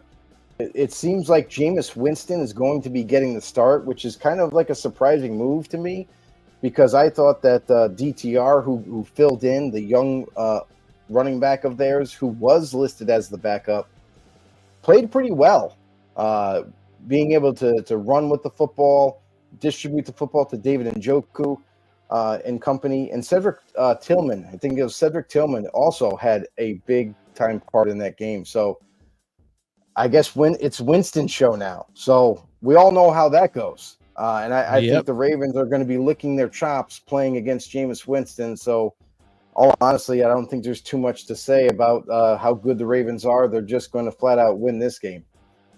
Yep. All right, next up, the Tennessee Titans and Detroit Lions. Detroit, I think, should not snooze on this game just for a little bit, just because you don't want it to be a trap game. They should easily beat this team. But we've seen teams like Detroit kind of do something like this, kind of snooze on it, like, oh, we should be able to roll through these here. But I hope they don't, and I don't think they will. But, I have seen things like this happen before, especially with Detroit. But at home, they're going to be playing with a lot of fire. The team's amped up. The fans are amped up right now. They've had some injuries here. Dave Montgomery banged up a little bit last week, but Jahmyr Gibbs, plug and play, and he was lights out too on top of it. So this team could beat you from every different angle here. Jameson Williams is going to be suspended for a few games because of a PED. Two games. So that they won't have him, but I think it doesn't matter. For a team like this, Tennessee, we've seen them struggle throughout the season here. Can't get anything done either side of the ball really at this point. I like the Detroit Lions in this one. Yeah, Jameis Williams has been a really good player for the Detroit Lions. Only last week is where he kind of went invisible. They didn't even throw him the football, which was kind of interesting. But when you look at the backfield, when you have David Montgomery gets hurt, but Jahmyr Gibbs, they have two of the best running backs in the game today as a 1-2 punch, which is pretty scary. Not to mention that they have one of the best offensive lines, one of the best quarterbacks. You get the picture. The Detroit Lions are just going to be flat out difficult to beat every single week. And the Tennessee Titans, who have been struggling, I'm not sure it's going to get any better every single week for Titans. It looks like it's just going to get worse, and especially if they do move on from DeAndre Hopkins, which makes that team even more vulnerable. Detroit is home, so good luck, Tennessee. You're going to need it. I'm going to pick the Detroit Lions. All right, next up, we've got the Arizona Cardinals and the Miami Dolphins. Joe, again, ever since Tua went down, Dolphins have been struggling. You like the fact that they grabbed Tyler Huntley here, but hasn't been able to do everything here. You've got Tim Boyle too that entered the game and made some plays here too, but this team's struggling now. On offense, they're worst in the league. One bright point on defense, they're first in third downs and holding in third down conversions, but Um, Summing that all up, Arizona, like you said, they're probably the surprise team to an extent of, I am at least of how they've been playing in games. They haven't won them all, but they've, contested a lot of different games here. And I think this is another game that they can come out here and get the win. Yeah, this is interesting to see. Miami Dolphins say that the Tua Tagovailoa is going to return this week against the Cardinals. They say he's ready to go. I just don't know what we're going to get from Tua right away. Right, coming back right, as soon as this game against the Cardinals, which that defense has been balling out, and that's what I feel like is going to be the hardest part of this matchup is, can the Dolphins, with Tua coming back, overcome that defense? If they can, I think that they'll end up winning the game, home and all that. But Arizona, one thing that I've noticed about them this past week against the Chargers is that offensively, they're not as good as I thought they were. Kyler Murray still makes his mistakes. Yes, he's got freakishly fast speed that he can break the pocket and take off at will. But the chemistry just isn't there. Marvin Harrison Jr. to me was a little bit disappointing. They didn't get him the ball early on in that game, but then when they did, he was dropping the football on a lot of contested catches. So I don't really, this game right here is kind of confusing to me, but even so, I know I picked Arizona last week. I think I'm going to go with Miami this week with Tua's return. I think he kind of gets the ship right, and the fact that he knows the playbook in its entirety is definitely going to help Mike McDaniels being able to call plays freely like he once did. I'm going to go with Miami in this one. Yeah, it is a tough one here too, because you look at both teams. Like I was bringing up the fact that Miami best on third downs here, but then also the worst is the Arizona Cardinals. And when Tua and Miami, if they get into a third down situation here, they're going to excel here, most likely here against this defense. That's where they have faltered. So it could be a difference maker here. And the fact that having Tua healthy and hopefully completely healthy, and they're not rushing him back. That's the only thing I'm concerned about is that, yes, they've been dying to get him back here, but make sure that he's completely healthy, to an extent. You can only be so healthy with having as many concussions as he has had. Yeah. But that's the thing is, know what you're doing here. That's the thing is, they wouldn't put him out there if he wasn't ready. Like if he was still a little iffy on the side, that they would err on the side of caution, obviously because of his history. So like, there's going to be no restrictions this week in practice. He's going to be ready to go 100%. Like, I'm not worried about that part. I'm just worried about maybe a little bit of rust, showing up. Like we mentioned, Russell Wilson in his debut. Yep. Yeah, this is a tough one for me here, but being in Miami and stuff, Tua coming back, I think I'll lean towards the Miami Dolphins too as well. Next, we got the New York Jets and the New England Patriots. Patriots let me down, Joe. I thought they were going to have a chance to do something here. They fought hard, but Jacksonville, we talked about it. There it is. It's like that home stadium when they play there. God, they turn it up, and I don't know what it is. So Doug Peterson's job is safe. One more week. At least right now. He was allowed to get on the airplane. That's what it was. They fought for him to get back home. Yes, he was. So the Jets desperate for a win here. Patriots again, just they're just learning here. They've got a struggling offensive line, a brand new quarterback here. So I don't really give the Patriots a shot here. The Jets haven't been making mistakes. One thing they need to do: eliminate the penalties. First of all, eliminate penalties. No penalties, please. God, New York Jets, stop killing yourself. Penalties. I know, but please eliminate it. But I think if they're going to get the ship switched around here and changed, I think it is the perfect team to do it against here. I like the Jets to win this one against the Patriots. Yeah, Patriots let me down too. Like, I really thought that they were going to be able to do enough to squeak out a win against the Jags, even though it was in London. But the Jaguars, man, they ran the shit out of the ball. And it wasn't Travis Etienne that was the difference maker, and that's the funny thing is that not even their so-called starter is playing well enough to get him the football to do anything. He's fumbling the ball. So I don't know what the Jaguars going forward means, but what I do know is that the Patriots are still young, still trying to figure things out. Drake May, who has played well as a rookie, yes, he's made mistakes. It's not like he's not going to make those, but I see the progression. I see the talent on the football field. I like what I see from him. It's just not a finalized player out there. So Right.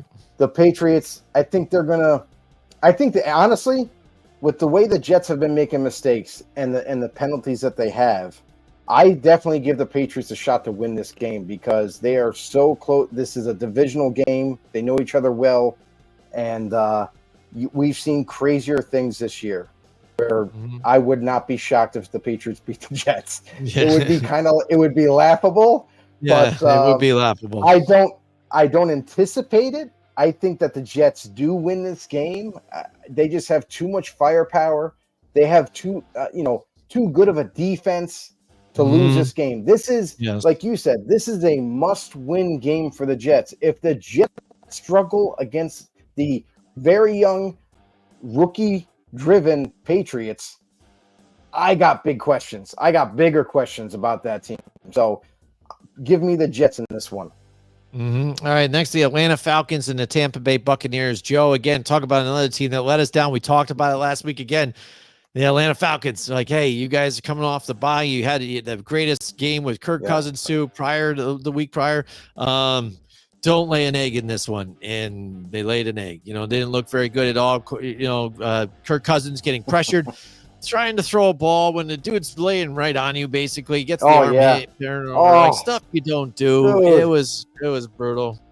Oh, but now you've got Tampa Bay. They've got they're going to be at home here, but they're without wide receivers. It's going to be that's a game changer here for the Bucs and gives Atlanta a shot.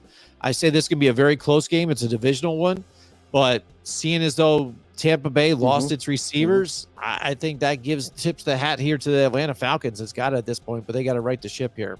I like the Falcons. I don't know, man. I don't know. Tampa Bay, their offense, I feel like, is still going to do well. Like, here's the thing is that none of the receivers that were out there late in that game had first-team reps. And now they're going to have a chance all week to practice with Baker Mayfield and get things nailed down.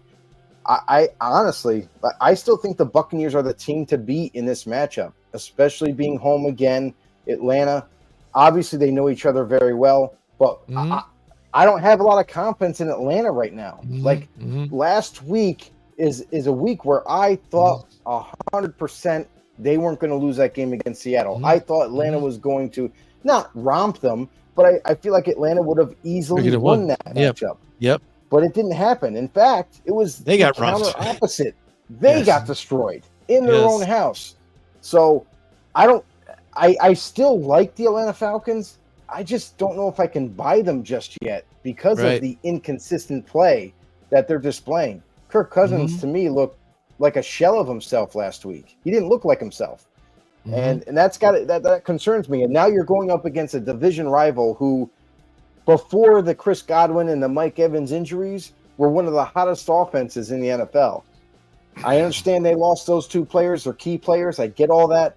But I still think that the Buccaneers are going to be able to make the plays necessary to get a win here. So I'm going to go with Tampa. Maybe both teams trying to concentrate on the run in this one because both run effectively. So we'll see. Yep. And that's the other thing, too, is like both. I believe both defenses are not very good against the run. So that could come into play where it's going to be like, we'll run against you, you run against us, and we'll see what happens in the end. All right, next up, they've been talking about this one for a while now with the matchup, the Chicago Bears and the Washington Commanders. Early on, Jaden Daniels goes out with an injury here, and Marcus Mariota stepped right up and came in and lit it up. Looked like Jaden Daniels out there. It was crazy, right? Just making plays, and Washington romps again, 40 points. Out of all the teams, they're being the most consistent, I think, right now, defensively and offensively, putting up points on any team that comes at them, and they've got a tough matchup here with the Chicago Bears in that defense.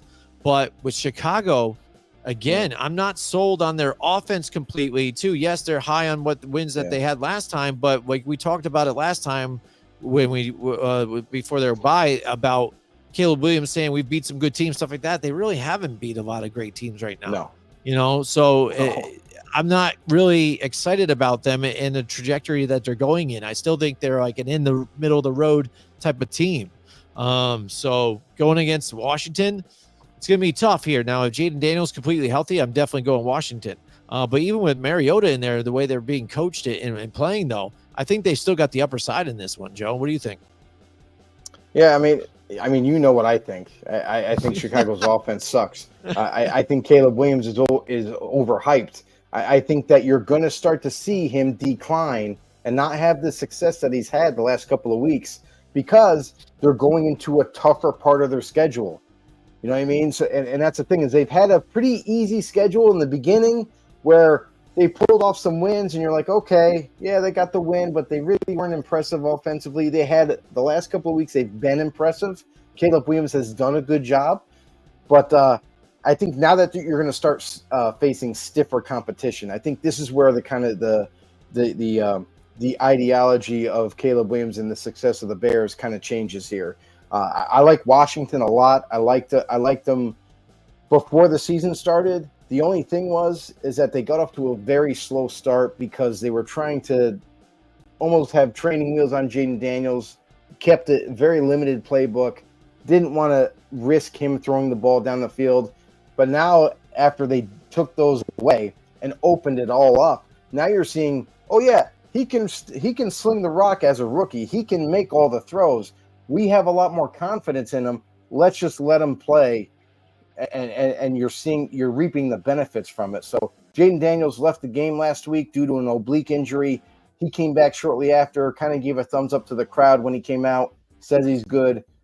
So as of today, he's not on the injury report. So I'm expecting that he's going to make a full return this week.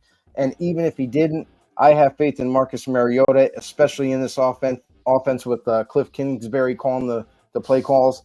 I got a confidence in this team. I think they continue their winning ways and they get a W against Chicago. All right, I'm going to side with you as well. I'm going to go with the Washington Commanders.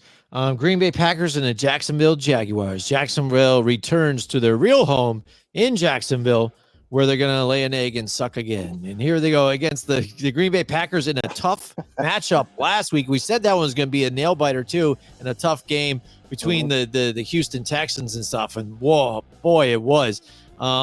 And I tell you, I really like the whiteout jerseys of the Green Bay Packers too, man. Like, I don't know. I like how some teams are changing it up. I love those these jerseys, right?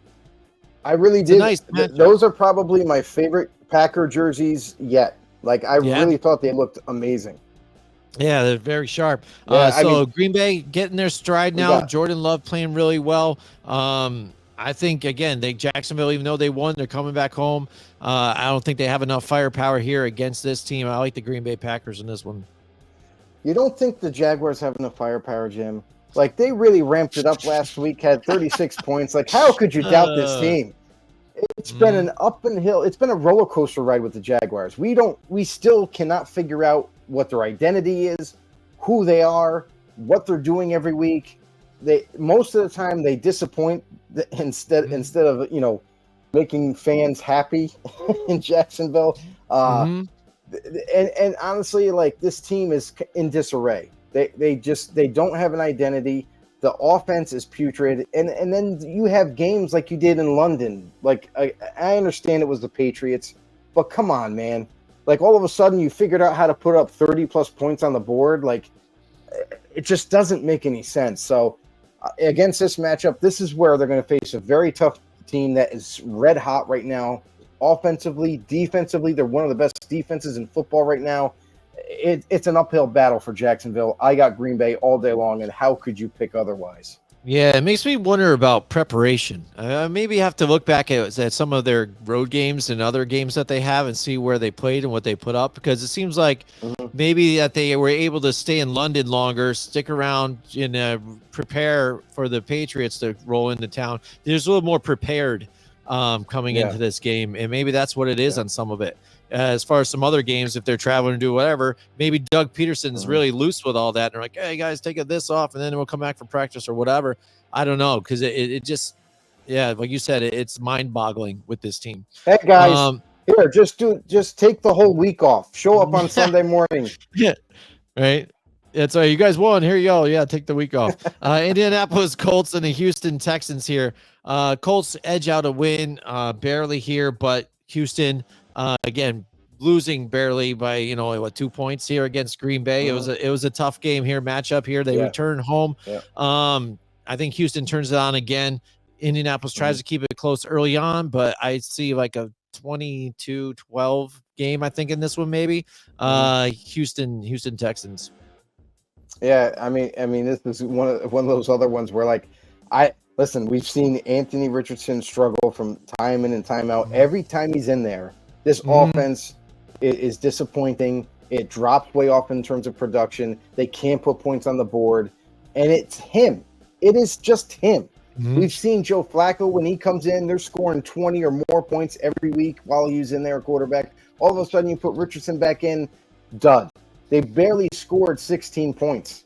And honestly, if it wasn't for Tyler Huntley leaving that game against the Dolphins, Dolphins probably win that game. So it's one disappointment after another for this offense. And honestly, if the Colts want to kind of stay in the race, if they want to even have a shot to make the playoffs, I say you keep Flacco. You put Flacco back in, you keep him in, because he gives you the best chance to win every week.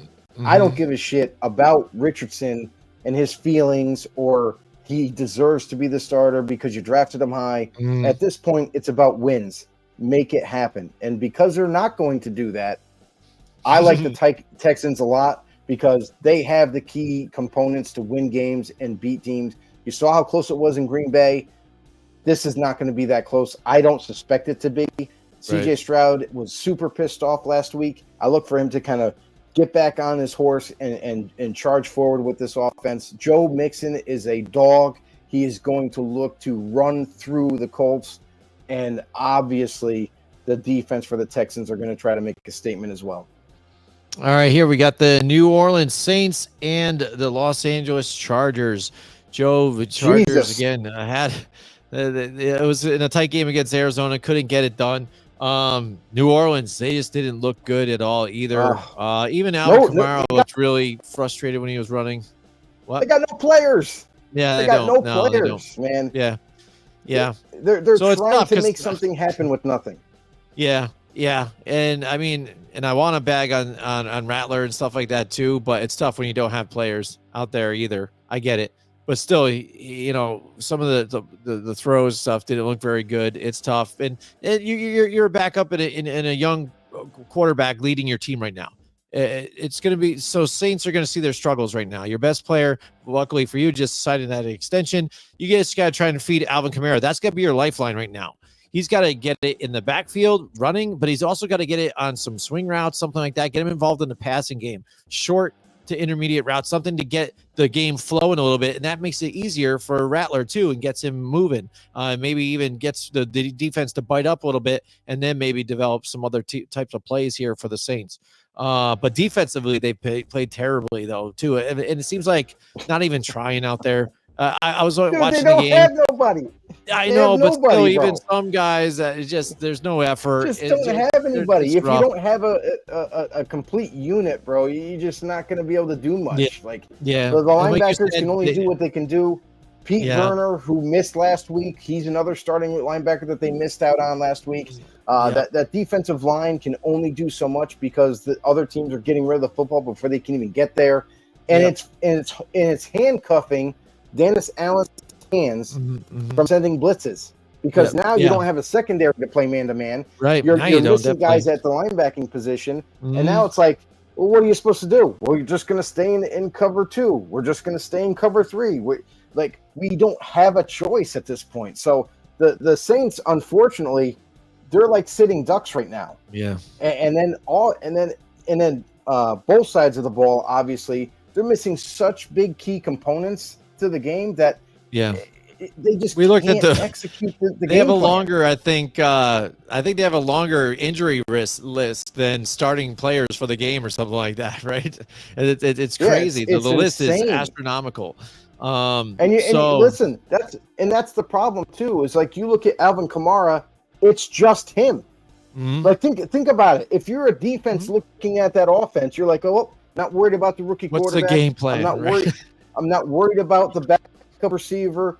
I'm going to focus on Chris Olave this week. We're going to double team him. We're going to put a lot of pressure up front. We're going to stuff Alvin Kamara, and that's the game plan. Like Taysom Hill could be a possible player that comes back from the injury, and maybe he kind of gets involved, and they're going to be able to utilize creative type of plays with Taysom Hill. We've seen him play multiple positions. Maybe they kind of get back on track that way a little bit, but I don't think it's going to be enough. Yeah, I agree too. I think the Chargers bounced back from that loss they had last week, so I like the Chargers here. Yeah, I mean, this is one of those games where it's like the other team is so injury riddled that it's hard to pick them. Like I don't really give the Saints the time of day, no matter who they're playing. I think that they're at a disadvantage. So the Chargers, give me the Chargers with this team with Kamani Vidal, who came on last week, the young rookie. I like to see more of him with J.K. Dobbins this week. The Chargers team as a whole is better, is healthier, and should win this game. Yep, absolutely. Next, the Buffalo Bills and the Seattle Seahawks. Buffalo started out slow in that game to where I had to look at the TV again and be like, wait a minute, does that say like 9-0 right now or something? What's going on? Yeah. You know what I'm saying? And then Buffalo came back. Here we go. Everything was right in the world again. I was like, oh, okay. But Seattle though, again, surprised me. But mainly even it was Atlanta. Atlanta got it. I mean, Witherspoon made some plays too on top of it, but Atlanta played very poorly, and that defense, of Seattle really forced the issues on some of these too. Geno Smith making some big plays though on top of it as well. But it's a tough game here. Seattle going to try and play tough here at home, but I think Buffalo, now that they've got that number one receiver here in Amari Cooper, I think they're going to flourish now. I think this is it. This is time to hit their stride and go. I think they come out of here in Seattle with a victory. Yeah, you saw Amari Cooper just got there, just like Devontae Adams just got to the Jets, and it was kind of funny because there's no way they knew the whole playbook, but you saw moments where a receiver or a running back would go up to them and say, "Hey, this is the route you're going to run. This is what you need to do." Okay. Touchdown. The Buffalo Bills, Josh Allen to Amari Cooper.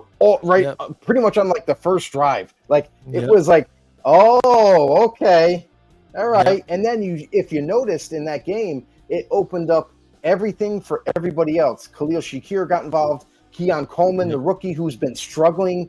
And we've told everybody that this is going to open everything up for everybody on this offense. And sure enough, it did. James Cook made a return to the lineup. He looked amazing, along with Ray Davis. So this Buffalo team, now with the addition of Amari Cooper, another week of learning the playbook, another week of progressing in this offense, this team is going to get even more dangerous every week, especially with how comfortable Amari Cooper will get as they go.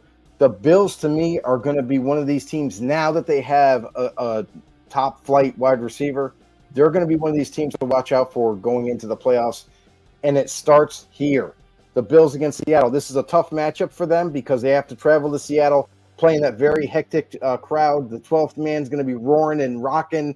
But I think the Bills are going to be able to go there and get the W and steal it away from the Seattle Seahawks, much like Seattle stole Atlanta's win last week. All right, next we've got a good matchup here: the Philadelphia Eagles and the Cincinnati Bengals. Eagles poured it onto the Giants. I was hoping it was going to be closer, but I think what happened, and I kind of saw that too. I thought Saquon was going to have a big day. He had an explosive day. It was like ridiculous, though, how big it was. Yeah. It was almost like they're like, I'm just welcome back, buddy. Here you go. Run. I'm just happy. I wasn't facing Saquon Barkley in fantasy this past week. Right. because Yeah. that dude must have scored over 50 points. There's no Yes. way. Right. He went berserk. Yeah, absolutely. And it helped that team that team all together. And that's the thing I think Mhm. we've noticed now with this team in adding Saquon. Yeah. That's like their guy, despite of having the talent that they do in wide receiver and stuff like that. I think they're more effective, and they have to focus around Saquon Barkley in running the ball, and then I'll open up the passing game altogether. Despite all the talent, they do have weapons here, or whatever. But I think Jalen Hurts, it takes some of that pressure off of him and dropping back and throwing. If you get things moving with Saquon, and he's kind of the focus of your offense. Yeah, I mean, it's been amazing for the Eagles. Saquon Barkley's been going crazy every single week, getting his touches, getting his catches, getting touchdowns, and it's been working out tremendously. However, we've also talked about how the Eagles' offense continues to struggle, and I figured it out, Jim. Mm-hmm. Last week, what I noticed in Jalen Hurts, the difference is he's not taking what the defense gives him. He's trying to launch the ball down the field to AJ Brown a lot of times. Like he's overdoing it. He's overcomplicating what needs to be done. I saw one particular route where he forced the ball down the field to AJ Brown when he had Devonta Smith cutting underneath like a 5 or 10 yard pass. Instead of taking that easy pass and letting Devonta run after the catch, he tried to force it up top to AJ Brown. That's what I'm noticing, is that Jalen Hurts actually has regressed in his development as a quarterback. He was awesome. He came in like a wrecking ball, if you will, in the NFL. Was lighting up the scoreboards and distributing the football to everybody all over the field. Now I'm noticing him trying to force the ball down the field too much instead of just taking the easy play and moving the football down the field that way. So that's something that kind of stuck out to me. Watch for that in this game against the Bengals. I really do feel like this game is going to be a very good game. I feel like it's going to be pretty close, and I wouldn't be surprised if either team wins it. But what I have noticed too is on the Bengals side in their offense, there's none of that. Joe Burrow has been playing really good football. He's been distributing it to T. Higgins, Jamar Chase, obviously, but then he's also kind of sprinkling in, Andre Iosivas and some of the tight ends that they have. And now you look at Chase Brown becoming more of a prominent role in this offense, not Zach Moss, who is a difference maker. So I feel like both defenses are not stout. The Eagles might have more names on the roster, but neither defense is playing, great football. So I feel like this is going to end up being a shootout, Jim, and it might come down to whoever has the ball last. That's going to dictate who wins. I'm going to lean on the Eagles, and I'm going to go with Jalen Hurts with AJ Brown and Devonta Smith. I feel like that. The chemistry that he has with them, I still think, and obviously you have Saquon Barkley on that side of the ball. That to me is the reason why I'm going with it, because I feel like they just have a better run game. I think that's going to play a big part in this game. I'm going to go with the Eagles.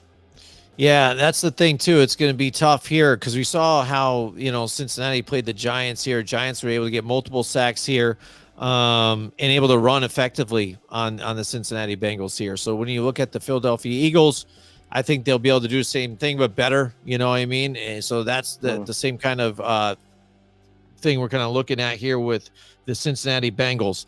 I think the Joe Burrow, though, better quarterback.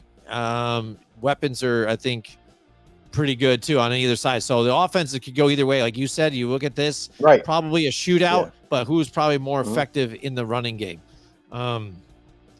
It's tough, but I think I might go with the Cincinnati Bengals on this one just to be different, because I don't think I want to root for the Eagles on this one. So there we go. Why not? Of course not. You're a Giants fan. You're not allowed to pick the Eagles. That's right. You're not allowed. So let's go Cincinnati. Here we go. Carolina Panthers and the Denver Broncos. Broncos beat the hell out of the Saints, but like you said, the Saints injured before that game, and then they got even more injured. They're struggling and things like that. Carolina, hopefully Andy Dalton is okay, or yeah, hopefully he's fine and his Right. his family and everything Yeah. stuff able to play in this game, Mhm. and all that. But either way, I think this could be a tough game for Carolina going against this tough defense in the Mhm. Broncos. I still think that Bo Nix is going to struggle at times, miss throws that are open, sort of like you even said about Jalen Hurts. I find at times with Bo Nix, what I don't like about him is like you'll see stuff that's open and just not he doesn't see the read or something like that. I don't know. He doesn't take what they give him sometimes, and he'll throw it to like a more challenging throw for some reason when there's a guy right underneath, like we're easily able to go to or something. I don't know. I think you're going to have issues with that throughout the game here, but I think Denver's going to definitely do enough to pull a victory out here in this one. Yeah, I mean, the way I see Bo Nix, though, I see it the opposite way. I just feel like he misses a lot of people downfield, but he does check it down when it's open there. So, like you looked at last week, how you're starting to see Troy Franklin, another rookie, and honestly, it's like almost like a coincidence, but they both got drafted to the same team. Both guys that played for Oregon. He's getting more involved in this offense. He's doing a lot of checkdowns, intermediate throws to him. Along with spreading it to the Cortland Sutton and whatnot. But the Javonte Williams, to be honest with you, Javonte Williams has been coming on strong for this Broncos team in the run game. Last week had a great game. This week they're hoping that continues because as long as they can keep this run game going and the fact that they're getting healthier in that backfield, Aldrick Estime, another rookie who's also sharing touches there. The team offensively is getting better every week. You're noticing that the offense is running a little bit smoother. They're executing more plays. And that defense that has been one of the best defenses in football, they are just creating immense pressure against whoever they face. Carolina, I don't anticipate Andy Dalton being available for this game. So it looks like they're going to have to turn their sights to maybe Bryce Young, ? Or someone else. I don't know. But that to me is not. It's gonna. Bryce Young's gonna have nightmares after this game of the Denver Broncos. Give me the Broncos in this one. I think the Broncos do more. Obviously, with the Panthers being without Andy Dalton. All right, next we got the Kansas City Chiefs and your Las Vegas Raiders, Joe. Oh Raiders, my God! Again. Yes, oh my God! Yep. Lose Aiden O'Connell. They're struggling here. Yeah, it's going to be a tough one here. Kansas City, maybe this will be their best game this season for Kansas City just because they've been playing so poorly. I can't imagine Patrick Mahomes playing any worse here against your team that's just struggling right now. Again, and now you don't have a quarterback. Well, you don't need a quarterback to play defense, that's for sure. That's So true. that's where Patrick Mahomes will play. He probably won't play much better against their defense, but what I'll say is that this game is going to be a messy one for the Raiders. Like, they don't have an answer at quarterback now. We didn't think they had one before with Gardner. Now the fact that Aiden O'Connell ends up getting injured, now they definitely don't have a chance to even beat the Chiefs. So he's going to be out for at least a month, maybe probably 6 weeks. You got Gardner Minshew, and here's the kicker: Gardner Minshew stepped in last week, and this week it sounds like, I don't know if this is true, but it sounds like they just signed Desmond Ridder today. And rumors are that they have more confidence in newly signed Desmond Ridder than they do Gardner Minshew. So is that, buyer's remorse, I think? The fact that they gave Gardner Minshew the contract that they did, and now that's not working out. So I will think this is absolutely hilarious if Ridder actually starts. Yeah, that would be. That would be. Second hilarious. Of all, it's going to be an absolute shit show for the Raiders. This is where this team has made bad decision after bad decision, and now it's catching up to them. And because of that, the rest of this season is not going to be looking good for them. So give me the Chiefs in this one. I think the Chiefs' defense, anyway, is playing much better than it did early on in the season. Chiefs' offense, they don't need receivers because they're probably playing a injury-riddled defense of the Raiders, so they'll be fine. Yep. I agree. All right, next the Dallas Cowboys and the San Francisco 49ers for Sunday Night Football. 49ers, man, they're struggling again. Don't look good. Dallas doesn't look even good right now. So it's kind of funny how these two teams going in the game as like lame ducks and not exactly like, the juggernauts that probably the NFL and NBC really wanted, into this game on primetime, right? But the one thing you do have, two teams that have their backs against the wall and need to come out of this one with a win. I think both teams do. The Giants to kind of compete in this, especially if the Eagles do pull out a victory this coming week. So it's them and the Washington Commanders. And then the 49ers here, if Seattle can pull out a victory somehow too, again, they need to be able to get back into this division here. And if they want to make some kind of Super Bowl run or even a playoff run at this point right now. So both teams have something to play for. So I think overall it's going to be a pretty good matchup too. Again, I would say, man, even though with injuries here, I want to lean towards the 49ers, but I don't know anymore. Brock Purdy's he's a turnover machine now. It's very scary. They don't have as many weapons that they did. They still have George Kittle and James, like you said, which is nice. But again, the Cowboys, they still have CeeDee Lamb and stuff on the opposite side too, Turpin, Tolbert, things like that. But on the defensive side for the Cowboys, they don't have their pass rusher there, and it seems like not having that guy really made a real big difference on that defense. So it sounds like Micah Parsons and Deron Bland are both game time decisions for this game. So they may or may not play leading up to this matchup. At least that's what it sounds like right now. If they do play, obviously that's going to give them the Cowboys a little bit of a boost, especially on defense. But if they don't play, we'll just say that it's not going to be pretty. I think that despite Brock Purdy's struggles last week, I think it was just a bad week for him, and he's going to come back this week and be a lot more efficient like the Brock Purdy that we normally see every week. So I like the Niners, despite all the injuries that they have. I just feel like they're a more physical team. They're a team that is ran a little bit better. And I don't have questions with them in the run game. Like Jordan Mason has been an excellent fill-in while Christian McCaffrey's been nursing his injury. Definitely a starting caliber back out of nowhere. And I look for them to run the football, chew the clock up, score at the end. And who knows, because by the time game time rolls around, we might have Debo back too. So you might have a healthier offense than you originally thought, and that to me, I'll roll the dice on that. The fact that I like the 49ers and what they're able to accomplish against the Cowboys in a team that does not run the football because they can't. Right. They don't have the right running backs there, so they are still an offense that is one-dimensional, that doesn't necessarily spell success, and that defense is still injured. Don't really know what the outcome is going to be for those two key players, but obviously we'll know more as game time gets closer. Give me the Niners in this one. Yeah, I think it's definitely a close matchup here. Like you said, running game, definitely a factor. I think last time when they played even two, George Kittle had a big day. I can expect them to try and do the same kind of game plan. If Debo is into that, definitely elevates the 49ers here. So I think it's a close one. It's a good game, but I'm going to side with the 49ers too as well to turn the ship around a little bit. All right, and then finally here we got Monday Night Football. We don't really to talk about this one. The New York Giants and the Pittsburgh Steelers. The Giants is struggling again. It's just week to week, man. It's tough to watch. You know what I mean? But without, you're starting left tackle too, Andrew Thomas too. I mean, what a big difference there. Daniel Jones getting sacked like 8 times last week.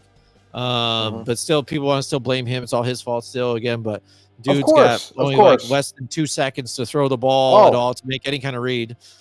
What's up? Real quick, there's a couple of things that just popped up on the newswire.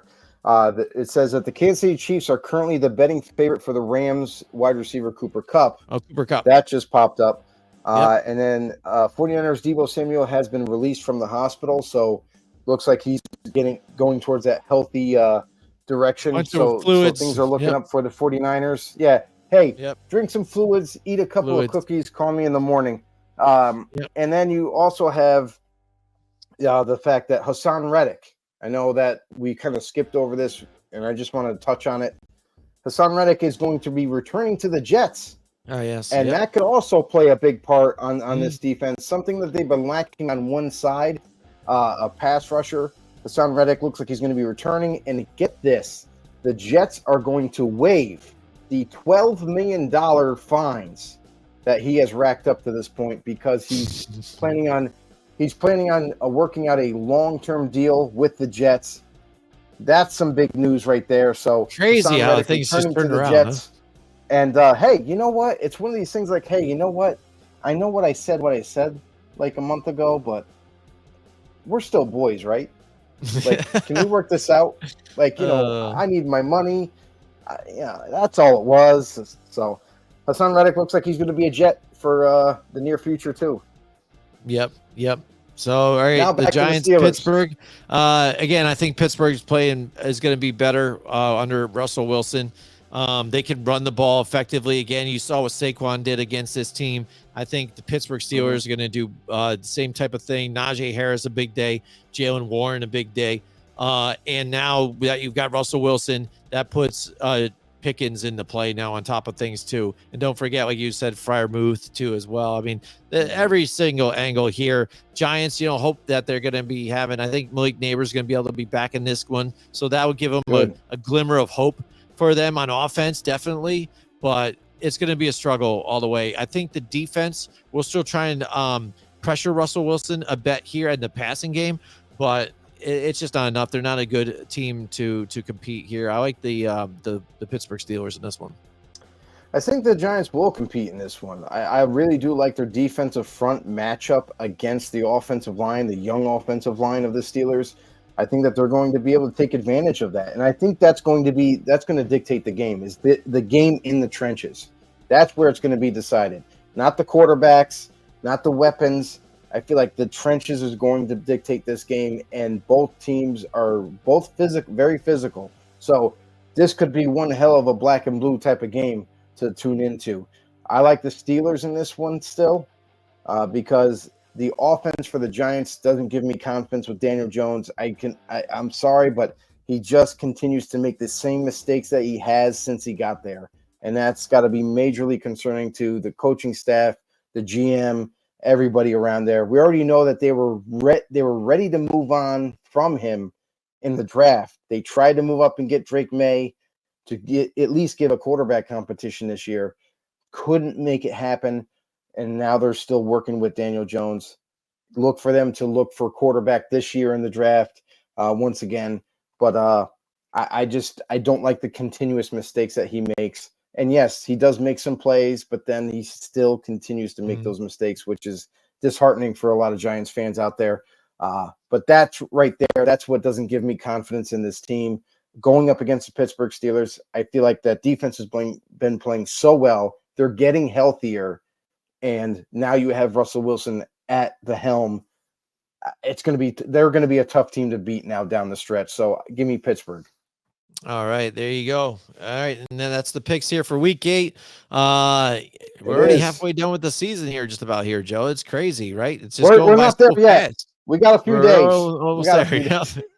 Yep. So it was great talking about this. Trades, we're following it here. Like you said, Chiefs up their first contender here for the Cooper Cup sweepstakes, possibly, and potentially some other ones right before the deadline. Joe, why don't you tell everybody one more time where they can find more episodes of the Blindside Blitz and other shows by Grumblings Media? Yeah, very easy. If you want to check out our website, please do so, grumblingsmedia.com.